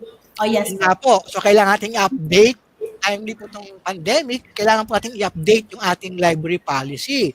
Kasi if you observe po natin, parang although captive market sa mga higher education institution, sa mga preschool, sa mga intermediate school, high school, captive market po natin yung ating mga estudyante. Kahit lahat na pupunta sa library. Pero if you're not hindi sila matagal. So dati, parang nag-college, parang I often than not, stay more than 3 hours a day sa library, pero ngayon, hindi na. Bakit kaya? Kasi nga po, hindi na rin sila papaserox. Ang ginagawa nila, kinukuhanan na nilang picture. Bawal po ba to? Technically, yes, bawal. Violation of copyright. Kaya lang po, tayo bang mga librarian o library staff ay copyright police? Wala na ba tayong gagawin, umikot ng umikot para sila bantayan? Hindi mo ba ang trabaho natin? Parang hindi naman po yata. So we are not the copyright police. Ang pwede po natin gawin is meron tayong nakapaskel na library policy na something like all materials in our library are copyrighted materials. So user or student are encouraged to observe fair use or to observe copyright laws. Ganon din po sa mga reprographic machine or mga photocopying machine. Lagyan po natin ganon na library materials are normally copyrighted materials. So they have to observe fair use. So ibabato po natin sa ating mga users, sa ating mga kliyente, yung mga dapat sila mag-observe ng fair use. Hindi po natin trabaho na mag-police. Kasi kung ganun po, dapat babayaran tayo ng copyright owner. Kasi dagdag trabaho yun. Ano po? So we have to be balancing act. Yun po yung medyo paano natin ibabalance yung ang i-protect yung copyright ng mga creator para po magkaroon ng new knowledge, magkaroon ng innovation, creativity, at the same time, hindi naman na-restrict yung fair use na paggamit. So, kanya-kanya po yan sa bawat institution kung ano po yung practices po nyo. Okay. Ano po ba? Sharing downloaded ebooks to faculty. Okay? Ano po ba ang nakalagay? Madami ang sumasagot. Basahin po natin. Scanning of books for online classes. Okay? Hindi pa ito tanong ha, issues lang muna. So mamaya pwedeng tanong, pwede ba mag-scan? So pwede po yun. Kasi nagkakaroon kayo ng idea para mamaya sa question, meron kayong tatanong. Open access resources, how about the copyright? Okay? Yung mga issues. Taking of pictures of the book, DBM book worth 23.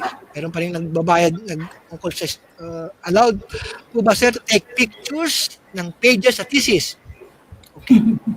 Mamaya po. Doon muna tayo sa issue. Wala po muna ng tanong. Correct sir, di po every time magsaway tayo sa kakapicture ng thesis. Okay? Pero nung nasa IRI ako, sa International Research ako, nagulat ako kasi nag-circulate yung thesis nila. Kasi normally, nasa ibang institution ako, talagang room use lang yung thesis, pero nasa IRI library ako, talagang pwedeng hiramin. So walang purpose, so walang use ang estudyante para i-xerox or i-photocopy. Kasi nga, nag-circulate yung thesis. So kung pwede po yun sa inyong institution, why not? So ang check na lang natin as librarian, yung plagiarism. Diba? So hindi yung infringement kasi hindi circulated naman yung libro. So ano ba? Tsaka, normally po, ano ba pwedeng ipapotocopy sa thesis? Pwede bang ipapotocopy? Talagang bawal talaga? Or pwedeng ipapotocopy yung references? Or pwedeng ipapotocopy yung summary? Okay. In our case, sir, we only allow them to photocopy the abstract of the thesis. Or the abstract, yes. Kung pwede pong ipapotocopy. So wag po tayo masyadong mahigpit. Kasi one way or the other, the student will do something. Dati po, hindi pa uso ang Xerox, o mahal pa ang Xerox, nung nag-aaral pa ako, pinupunit. Meron pa ba kayo nagpupunit ng libro? May experience pa po ba kayo? Nagpupunit ng libro? Or kinukuha na lang picture? Medyo nabawasan na, sir, because nga, madali na picture yung mga... Lahat na yun, kahit bata, kahit mahirap, may cellphone eh. Tsaka yung cellphone pa nila. Yung nanay nila, ang cellphone, 3210, yung masyadong low-tech lang, pero yung anak, mamahalin ang cellphone, pwede mag-take ng picture. Sir, one of the issues, okay, sir, One of the issues pa po daw, sir, is scanning of documents, like scanning of chapters kang mga books. So, like for example, for document delivery services, are we violating also this copyright? Mamaya po, ma'am. Dito po tayo Masyadong excited, sir. We would like na para mahimay-himay po natin to para mamaya po we have enough time para alam po natin yung issues. So, yun po.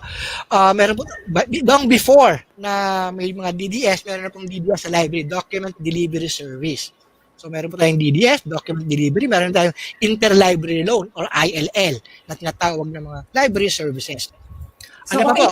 ito sir, Ano nakalagay, ma'am? Pagkabasa po. yes, according to Polit Manalaysay, challenge daw in providing resources in all medium. Okay, the issues is how not to violate copyright laws, especially in sending scanned copies. Okay. Noted po, Miss Paulette. Kaklase ko yan sa UP, si Miss Paulette. Okay. Sino pa po? Can we have a copy of your presentation? Opo, as sinabi ko po kanina, will I give a copy of my presentation? So, siguro po, nagpag-send na yung certificate nyo, isasama na lang po ng organizer, yung PDF copy ng presentation. Yes po. Wala pong problema sa pag-provide ng copy kasi medyo po technical yung batas, so kailangan ko pong ilagay yung lahat ng provision para makita po niya. Meron pa po? Okay, sir, sa tiningin ko wala na. We can proceed to the next slide. Okay, sige. Ano ba yung next slide? Wait lang. So, isa po nakita ko doon sa mga nilagay nyo, photocopying, scanning of library materials, meron naglagay na downloading or storing of digital content, storage of content in different format. So, parang pero wala pong nakita ko nakaganon. Pero, yan po isa sa mga issues ng mga library issues na kinakaharap po natin. Okay. Ano naman po yung mga challenges? Pag-observe natin ng copyright. Okay. Ito po yung applying fair use to a variety of situation. Na-experience nyo na po ba to? Nasabi, sir, bakit mo siya pinayagan? Ako di mo pinayagan pakopyahin. Diba? Ano yung fair use? Kanina, meron tayong purpose of the copying, ano yung amount ng ikakopy, ano yung nature, ano yung effect ba to sa original. So, paano mo i-apply yun? Yung mga challenge natin mga librarian. Paano i-apply yung fair use in a different situation? Understanding exception set out in the copyright law. Ano ba yung mga exception na nakalagay? Tapos, pero pong negotiating permission with others for the use of their content. Kasi minsan po, member tayo ng consortium, pwede ba natin i-download? Yun yung mga challenges po natin. Or interpreting digital content licenses with third parties. Normally po, meron tayong mga book jobber o meron tayong mga vendors na kausap natin. Na sila lang kumakausap sa publisher ng information. So, meron po mga challenges po yun. Kasi baka sinasabi ng ating ahente, bawal, pero pwede naman pala sa publisher. So, yun ang kailangan natin ayusin. Determining and researching when a work is in a public domain. So, di ba po, wala ng copyright pag nasa public domain. Kaya paano natin malalaman? So, medyo mahirap po yun. Ang rule po natin, nawawala po yung copyright, normally, life of the author plus 50 years after his death. So yun po yun, ang magiging public domain yung ginawa niya. Well, kaya lang sa Pilipinas, wala naman tayong registry ata na exhaustive registry kung ano yung mga na-publish. Meron sa National Library, pero parang wala naman silang pinapublish, ano lahat yung mga materials na yun, lahat, wala ako nakikita pa. Meron siguro silang listahan, pero hindi sila publicly available para madali nating malaman alin yung mga nasa public domain na. Also, teaching others about complying with copyright law. Yun yung challenge po natin. Kasi, as librarians, hindi po tayo ang copyright police, pero we have to educate our students to comply with the copyright law. Also, faculty. Also, our visitors sa library, kasi minsan may kakilala tayo ng hiram, yung pala, or mga colleagues natin ng hiram, kasi may accreditation, ng hiram ng maraming libro, pinasirox. O sabi lang, kailangan nila para lang ng reference. At sinabi, kailangan ng faculty, yung pala, pinapotocopy kasi kagamitin sa accreditation para may copy sila. challenges din po yung pag-answer of variety of copyright question from users. At saka pag-understand ano yung mga global copyright law na pwede nating ma-apply sa atin. Kasi po, wala po sa ating batas yung sinasabi na pwedeng ipapotocopy yung 10%. Wala po nakalagay. Nakalagay po yan sa Australian copyright law na 10% of the material pwedeng ipapotocopy, pwedeng i-reproduce. Pero sa atin po, wala. So kung alam po natin ang global copyright law, global practices, pwede natin i-adapt sa atin. Doon po sa ating institutional policy na library use policy of fair use. Ano po?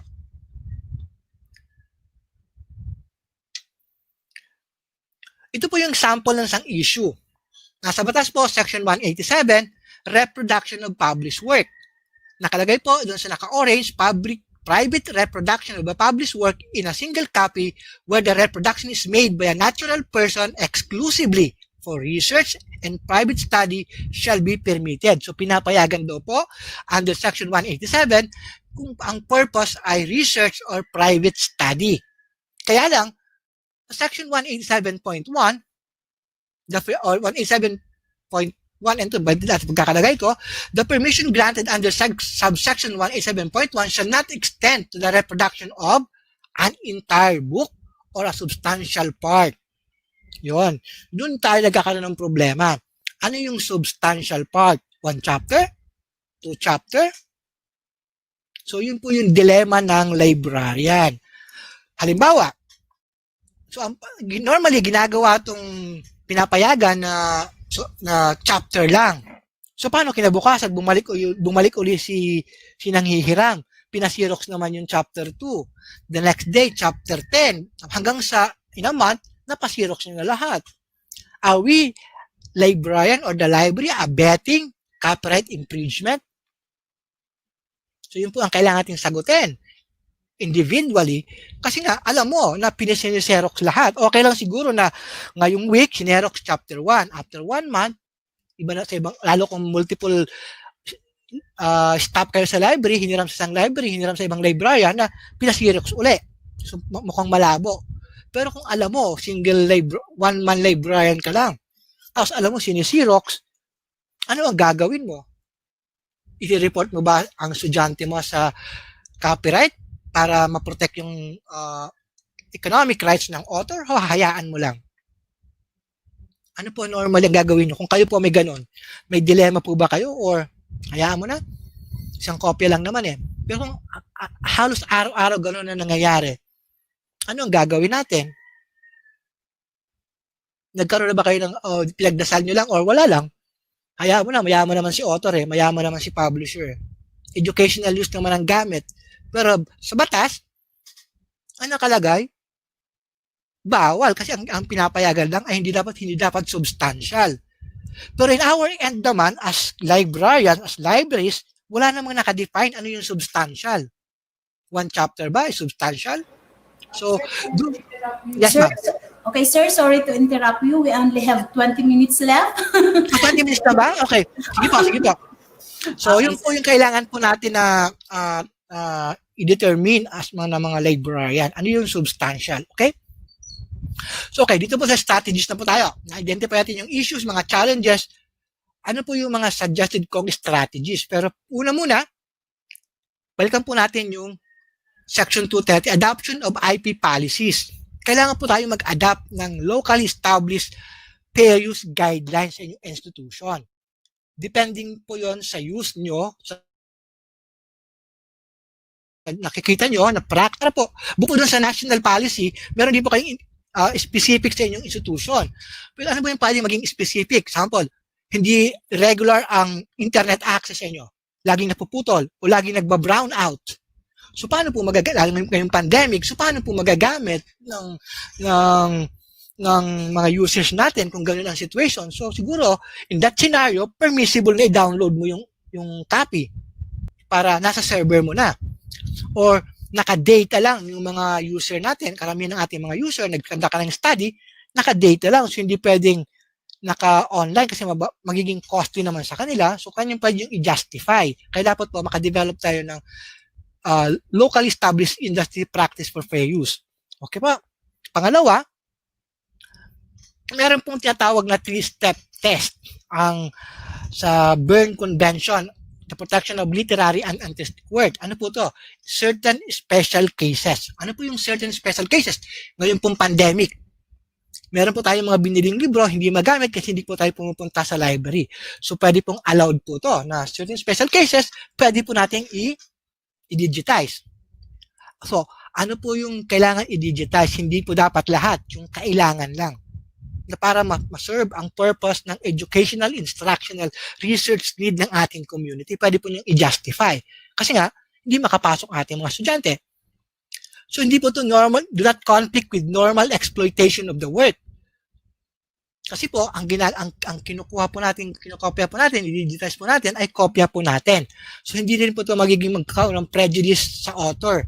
Kasi po, ang ating dinigitize ay kopya natin, binili na po natin.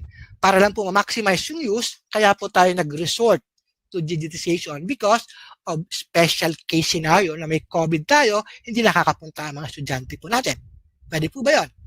Meron po yung gano'n, ina-allowed po siya ngayon kasi nga, sayang naman yung binili nating libro kung hindi natin i-allowed. Kaya po merong certain special cases na ina-allow.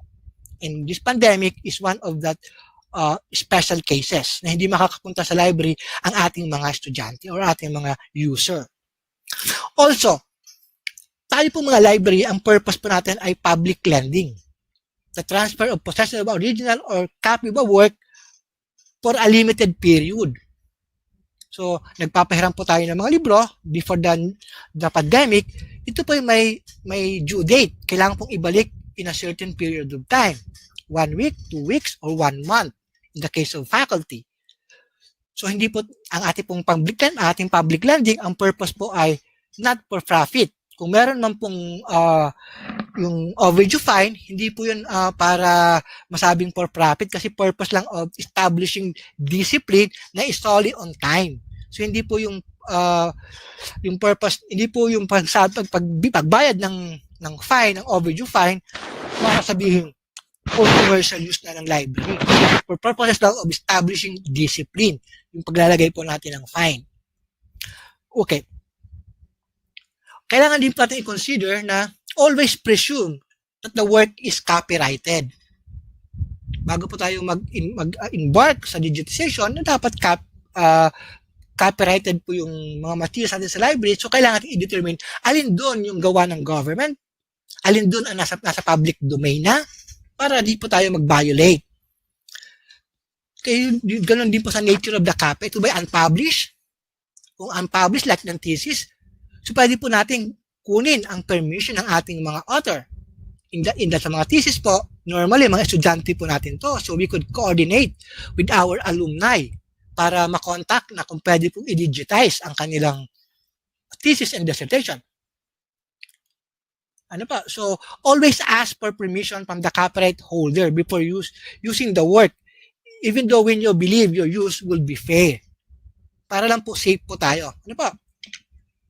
Ang ganda na po ngayon, pwede natin i-email yung author Pwede natin i-email, or in your case, in your student, yung mga author ng libro, ng inyong mga thesis and dissertation, pwede po silang kontakin para may permission kayo.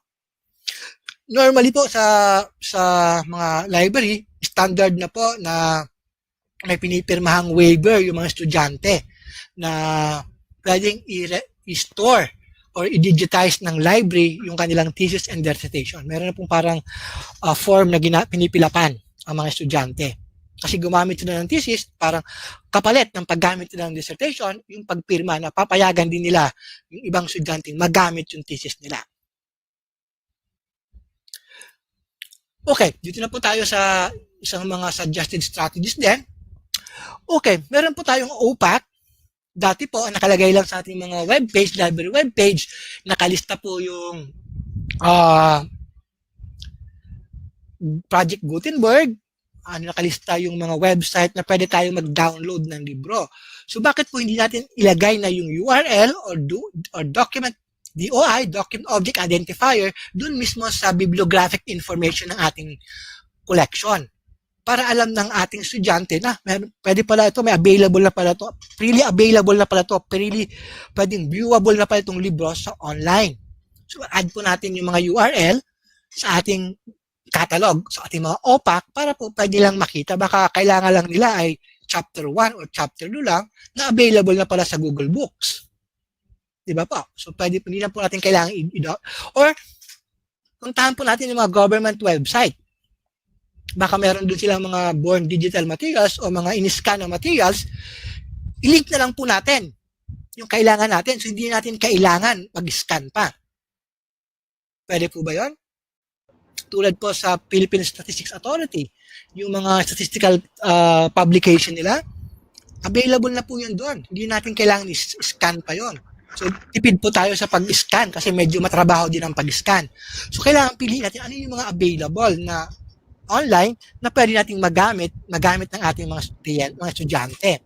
Then, saka lang po tayo mag-embark on digitization. Yung mga hindi available online. Pero kailangan po tayong observe yung pain, ano yung purpose natin, educational use, for purpose of preservation, for purposes of hindi magamit yung original copy natin, kaya tayo we resort to digitizing chapter of the materials included in the syllabus of our faculty.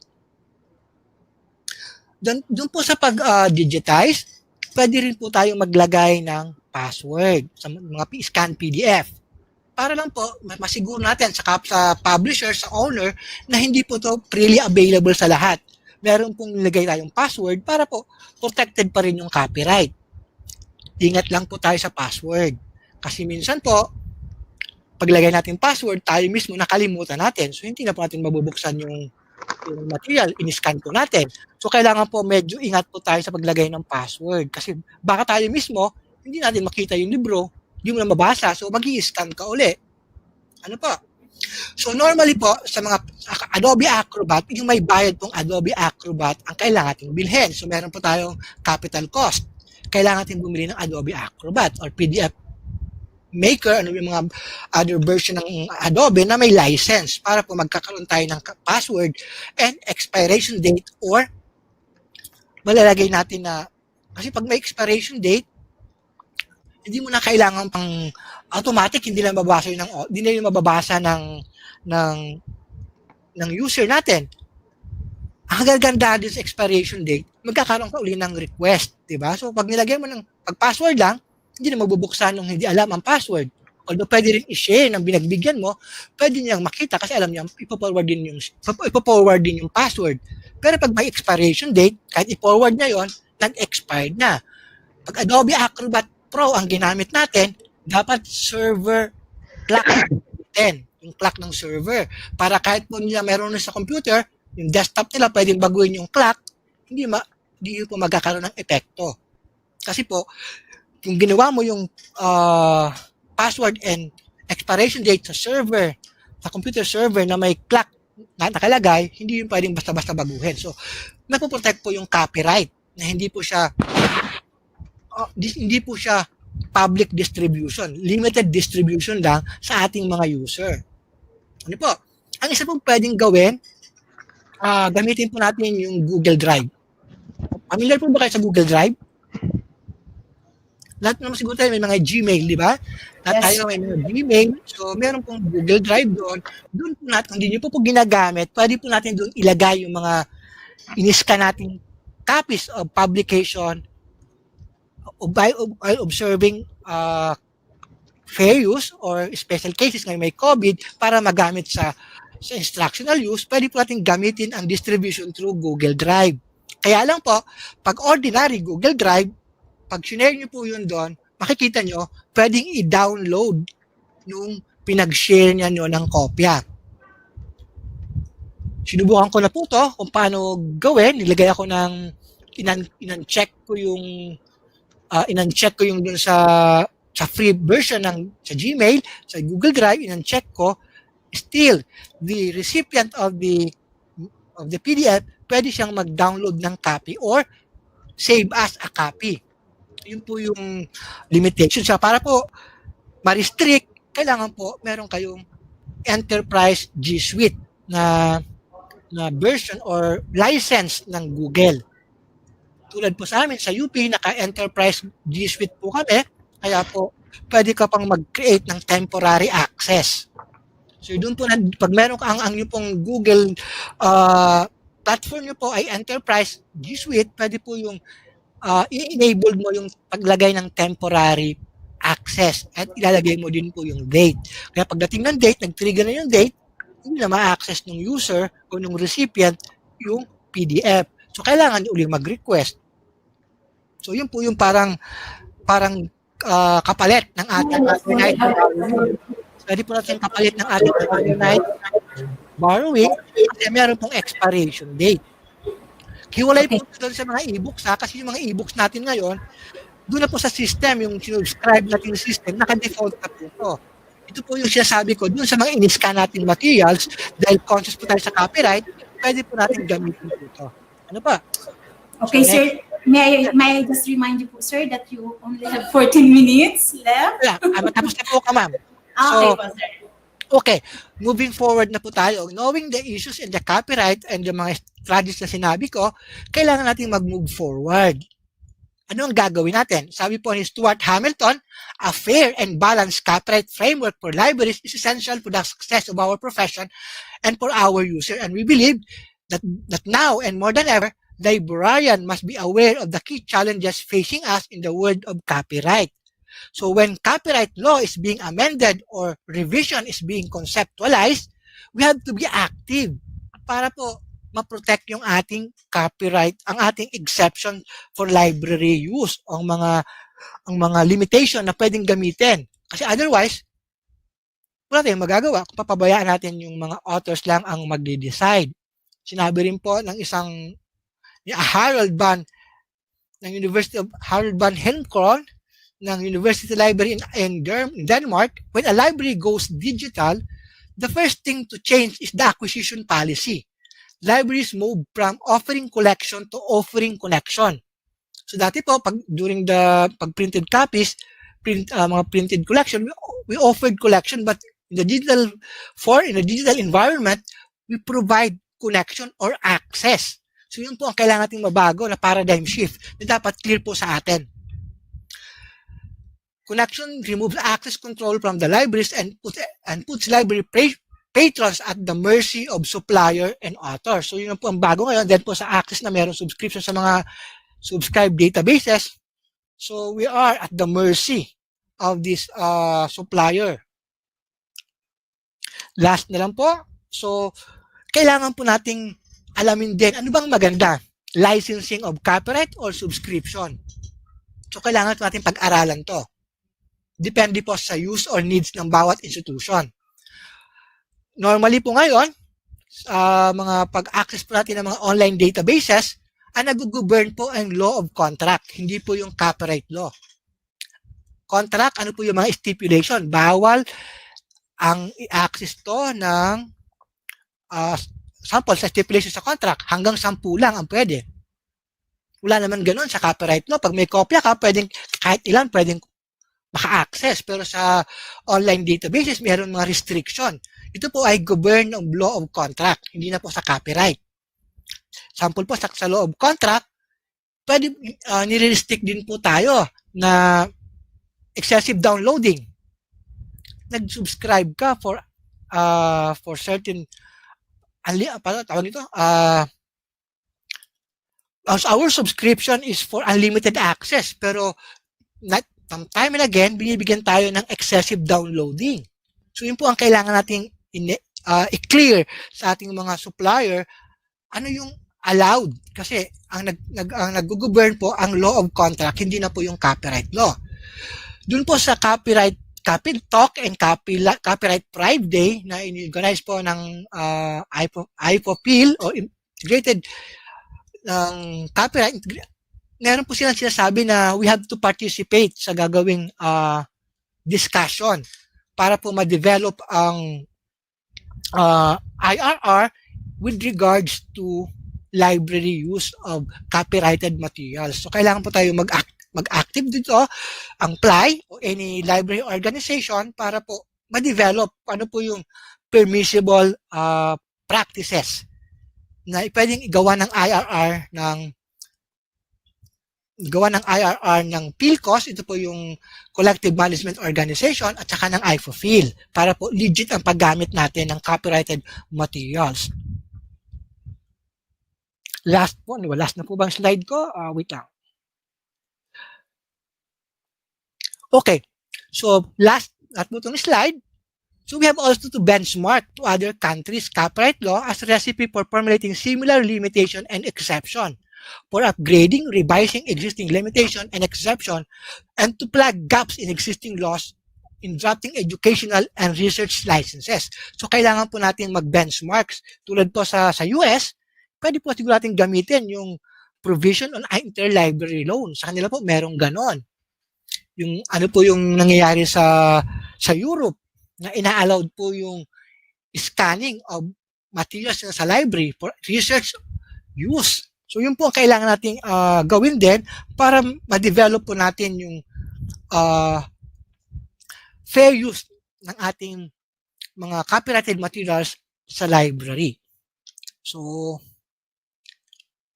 yun po yung references, and yan po. So tapos na po ako, ma'am. Tapos din po ako. Okay, sir. Thank you so much, sir, for your outstanding presentation you made in today's webinar. Actually, we have lots of positive comments, sir. So, okay, sir. So while waiting po for our technical support to collect the questions to be asked to you, sir, I would like again to thank you, Sir Rene.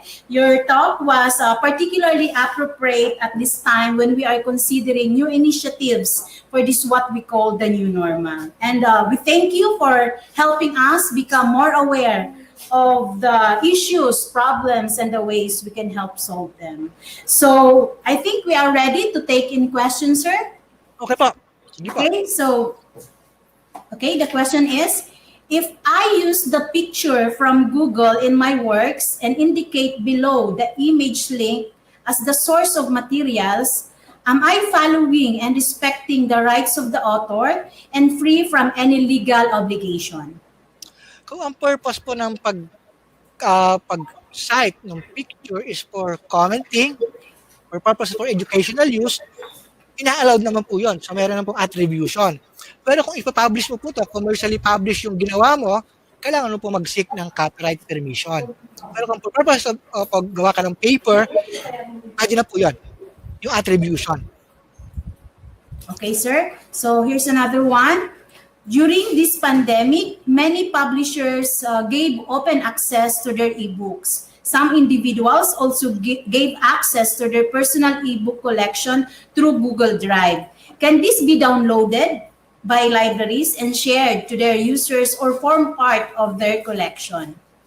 I think it's reasonable to assume na yung mga publisher, yung mga author ng mga ebooks, yung inallowed po tayo na shinare po to during the pandemic, may expectation po sila na i-download to ng library. So, siguro, it's okay na i-save po natin to kasi inallowed naman tayo ng publisher. Siguro naman itong mga publisher natin thinking na pandemic, magagamit, so pinayagan tayo. Siguro, meron hindi ko pa na-check kung meron silang nilagay na expiration date sa mga PDF. Hindi ko pa po na-check kung meron pong expiration date yung dinownload natin PDF. Tungkol naman po doon sa mga e-books na shinare sa atin, kailangan po nating malaman ano ba yung e-books. Is it freely downloadable ba to? Binili ba to ng nag-donate, nag-access? O kasi po doon sa first sale rule, pwede pong i-donate yung kopya, yung physical copy. Pero ngayon po sa internet age, digital copy, wala pong clear guidelines. Kasi pag sinare mo yung e-copy mo, may kopya ka pa rin. Kasi sinare mo lang copy ng e-copy mo. Parang ganon. So, yun po ang kailangan natin i-clarify din sa IFOFIL or sa PhilCos. Kasi as of now, wala pong clear definitive guidelines tungkol dito. Okay. So, ano pa isa po? Okay. Since, sir, this is actually a hot topic, we are bombarded by lots of questions, sir. So, kaya tayo. Okay, so another question is it allowed to download YouTube documentaries and videos and use it in the AV services of the library?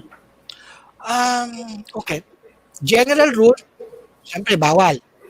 So, kailangan yung i-justify bakit yung kailangan i-download. So, kailangan meron kayong policy, clear policy, bakit hindi na-download yung mga YouTube videos para po ma-justify. For example, ito ba normally pinapalabas sa auditorium? Yung auditorium ba walang nasa ilalim, nasa ground floor? Walang access to internet. So, baka pwede yun. Or, pwede rin siguro na yung i-message, i-email yung YouTube owner kung pwede nyo i-download for educational use.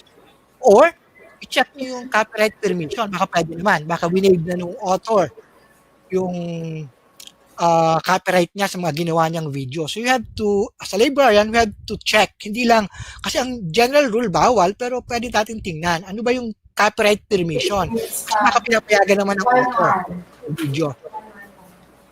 Yes po. Okay, here's another one, sir.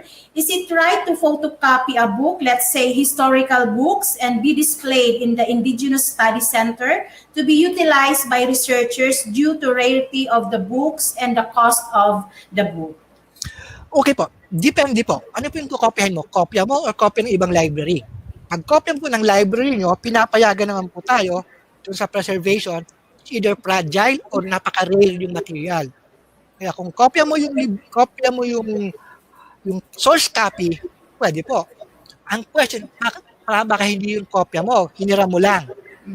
So yun po ang medyo hindi clear ngayon na kailangan, baka pwede po ang magkopya yung institution na meron. For example, National Library. Kasi by law, nasa mandate nila na mag-provide ng access. Ito bang material na to ay copyrighted, parang yung deposit copy ng copyright author. In that case, pwede kayong humingi ng kopya sa National Library kasi may mandate sila mag-provide. Lalo na ito ay rare materials na. Okay. So, yes, sir. Okay, another one, sir. Is it okay to upload the scanned books in the LMS like Moodle? Yun po ang gaano ba kadami yung in-scan na kopya? Kung masyadong substantial, medyo delikado po tayo doon. So, kailangan po natin observe yung fair use. Gaano ba kadami, sa particular book, gaano ba kadami yung subscribe? So, you have to, an individual determination para po hindi tayo mag-violate. And also, ano ba yung learning management system natin? Ito ba ay available sa lahat or doon lang sa estudyante natin? Ang tingin ko naman lahat ng learning management module, accessible lang doon sa naka-enroll na estudyante in that particular subject. Pero kung gusto po natin dagdagan ng protection, pwede lagyan natin ng password. Or, doon sa learning management module, ang ilagay na lang, links para pumunta sa library. Kasi yung po ang problema natin ngayon sa learning management module, gusto ng faculty nandun na lahat. Kaya lang, pag ganun ang situation, parang hindi na rin pupunta mga estudyante sa library, hindi tayo kukonsultahin. So, kailangan natin ipaglaban din yon na dapat yung link lang sa ating collection or bibigyan sila ng access para makita yung ating collection. Hindi mismo yung PDF. Okay. Kung ayaw pumayag yung faculty, lagyan natin ng password yung PDF na in-scan natin materials. Okay, sir. Now, the common practice actually now, sir, during this pandemic is to scan, like for example, the books. The question is, sir, this can be sent to the faculty or students for reference used during this pandemic? Wala daw ibang violation with regards to scanning and sending this to faculty and students for reference purposes?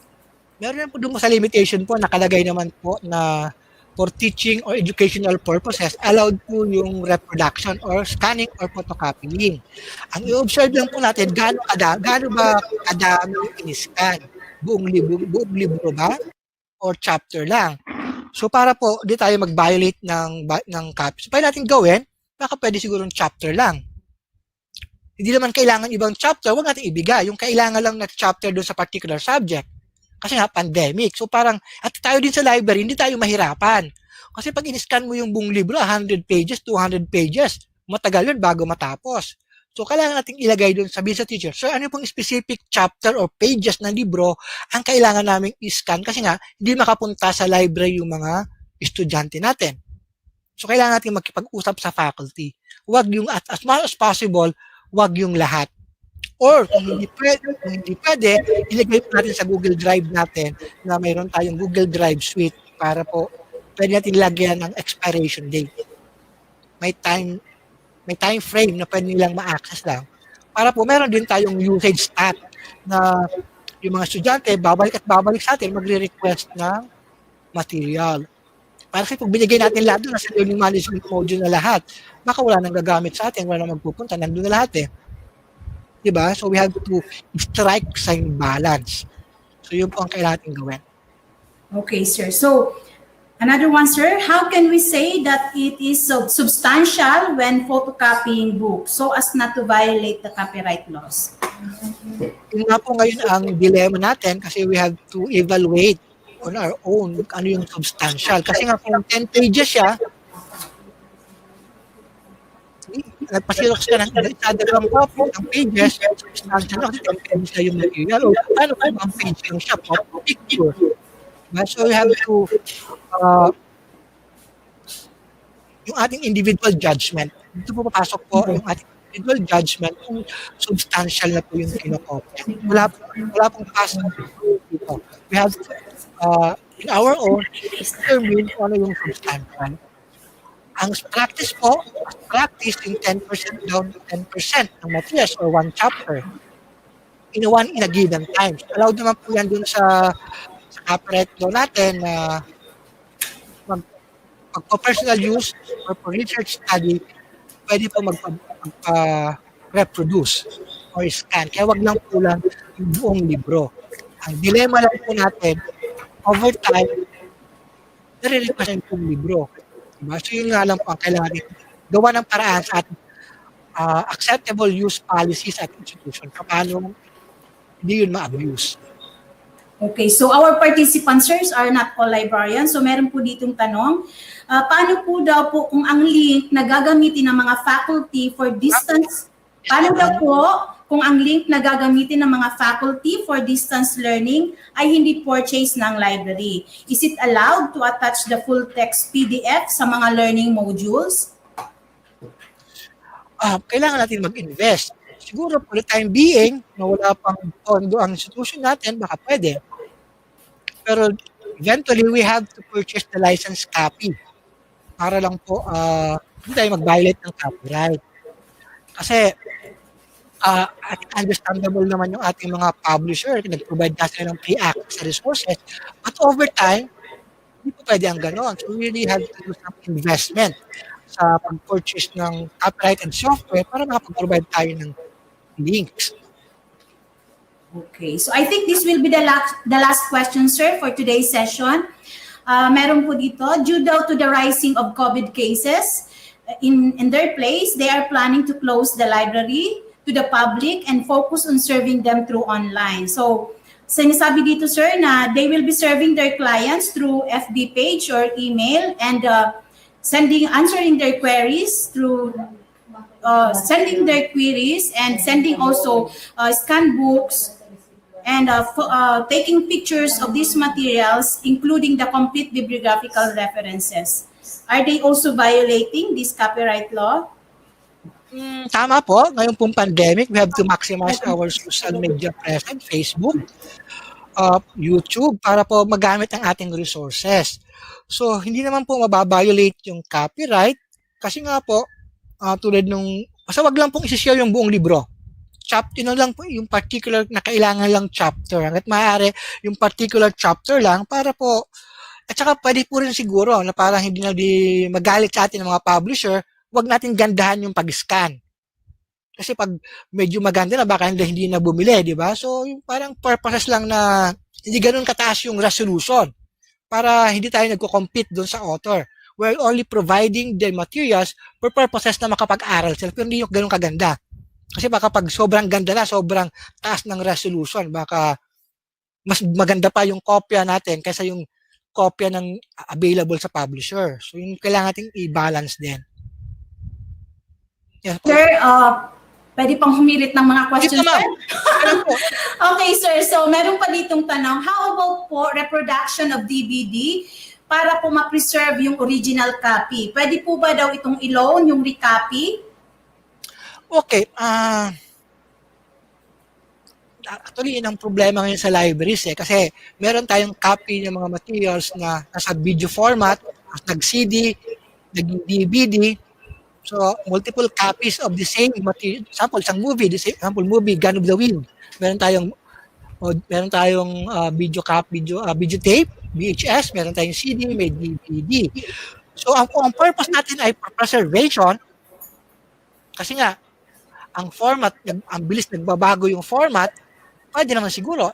Besides, meron tayong copy, yung original copy. And we're not going to sell that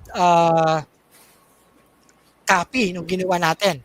So, pwede for purpose of reservation, for purposes of future use, pwede po natin gawin yon kasi minsan yung mga DVD or CD, nagkakaroon ng scratch. So, para po magamit pa rin natin, we could justify.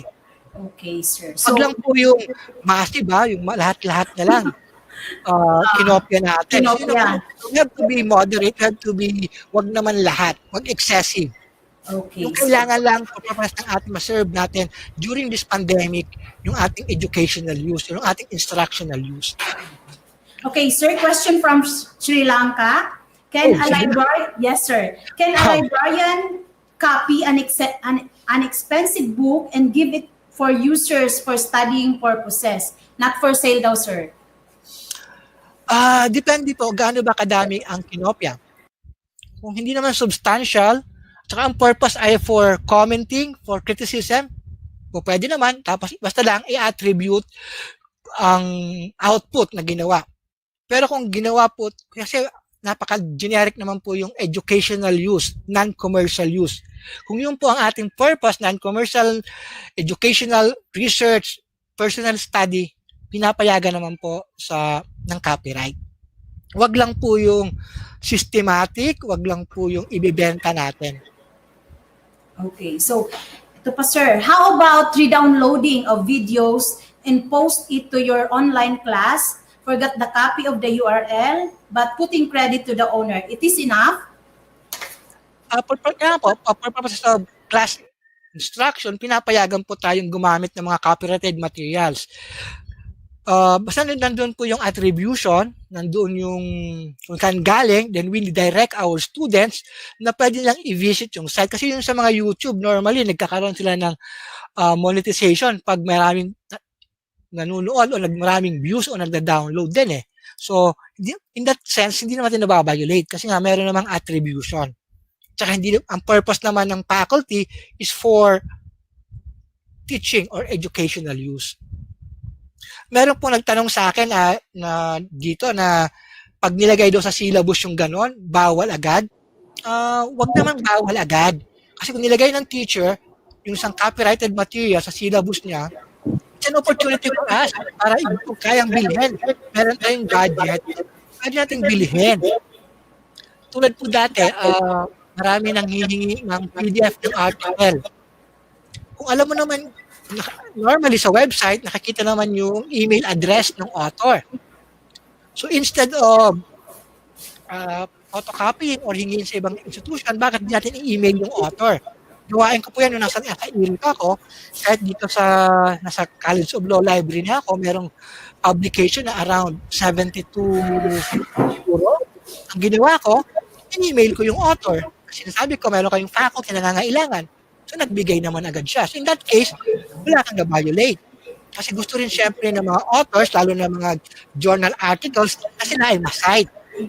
Diba? So, be creative. Wag lang automatic scanning or ibigay agad natin. So, also use other means para maka-obtain ng legal copy of the materials. Okay. So another one, sir, can we duplicate through photocopying our original copies of books just to have multiple copies in our library? But they make sure now that the materials are for library use only and not to be circulated. Is there any violation? Ano ba ito? Walang clear and fast answer. unang-una, ina-allowed tayo sa library na mag-reproduce kung ang purpose ay preservation. Pero kung ang purpose ay other copy kasi ayaw mong bumili, medyo na-violate natin yung copyright ng author. Kasi sample, bumili ka ng isang copy.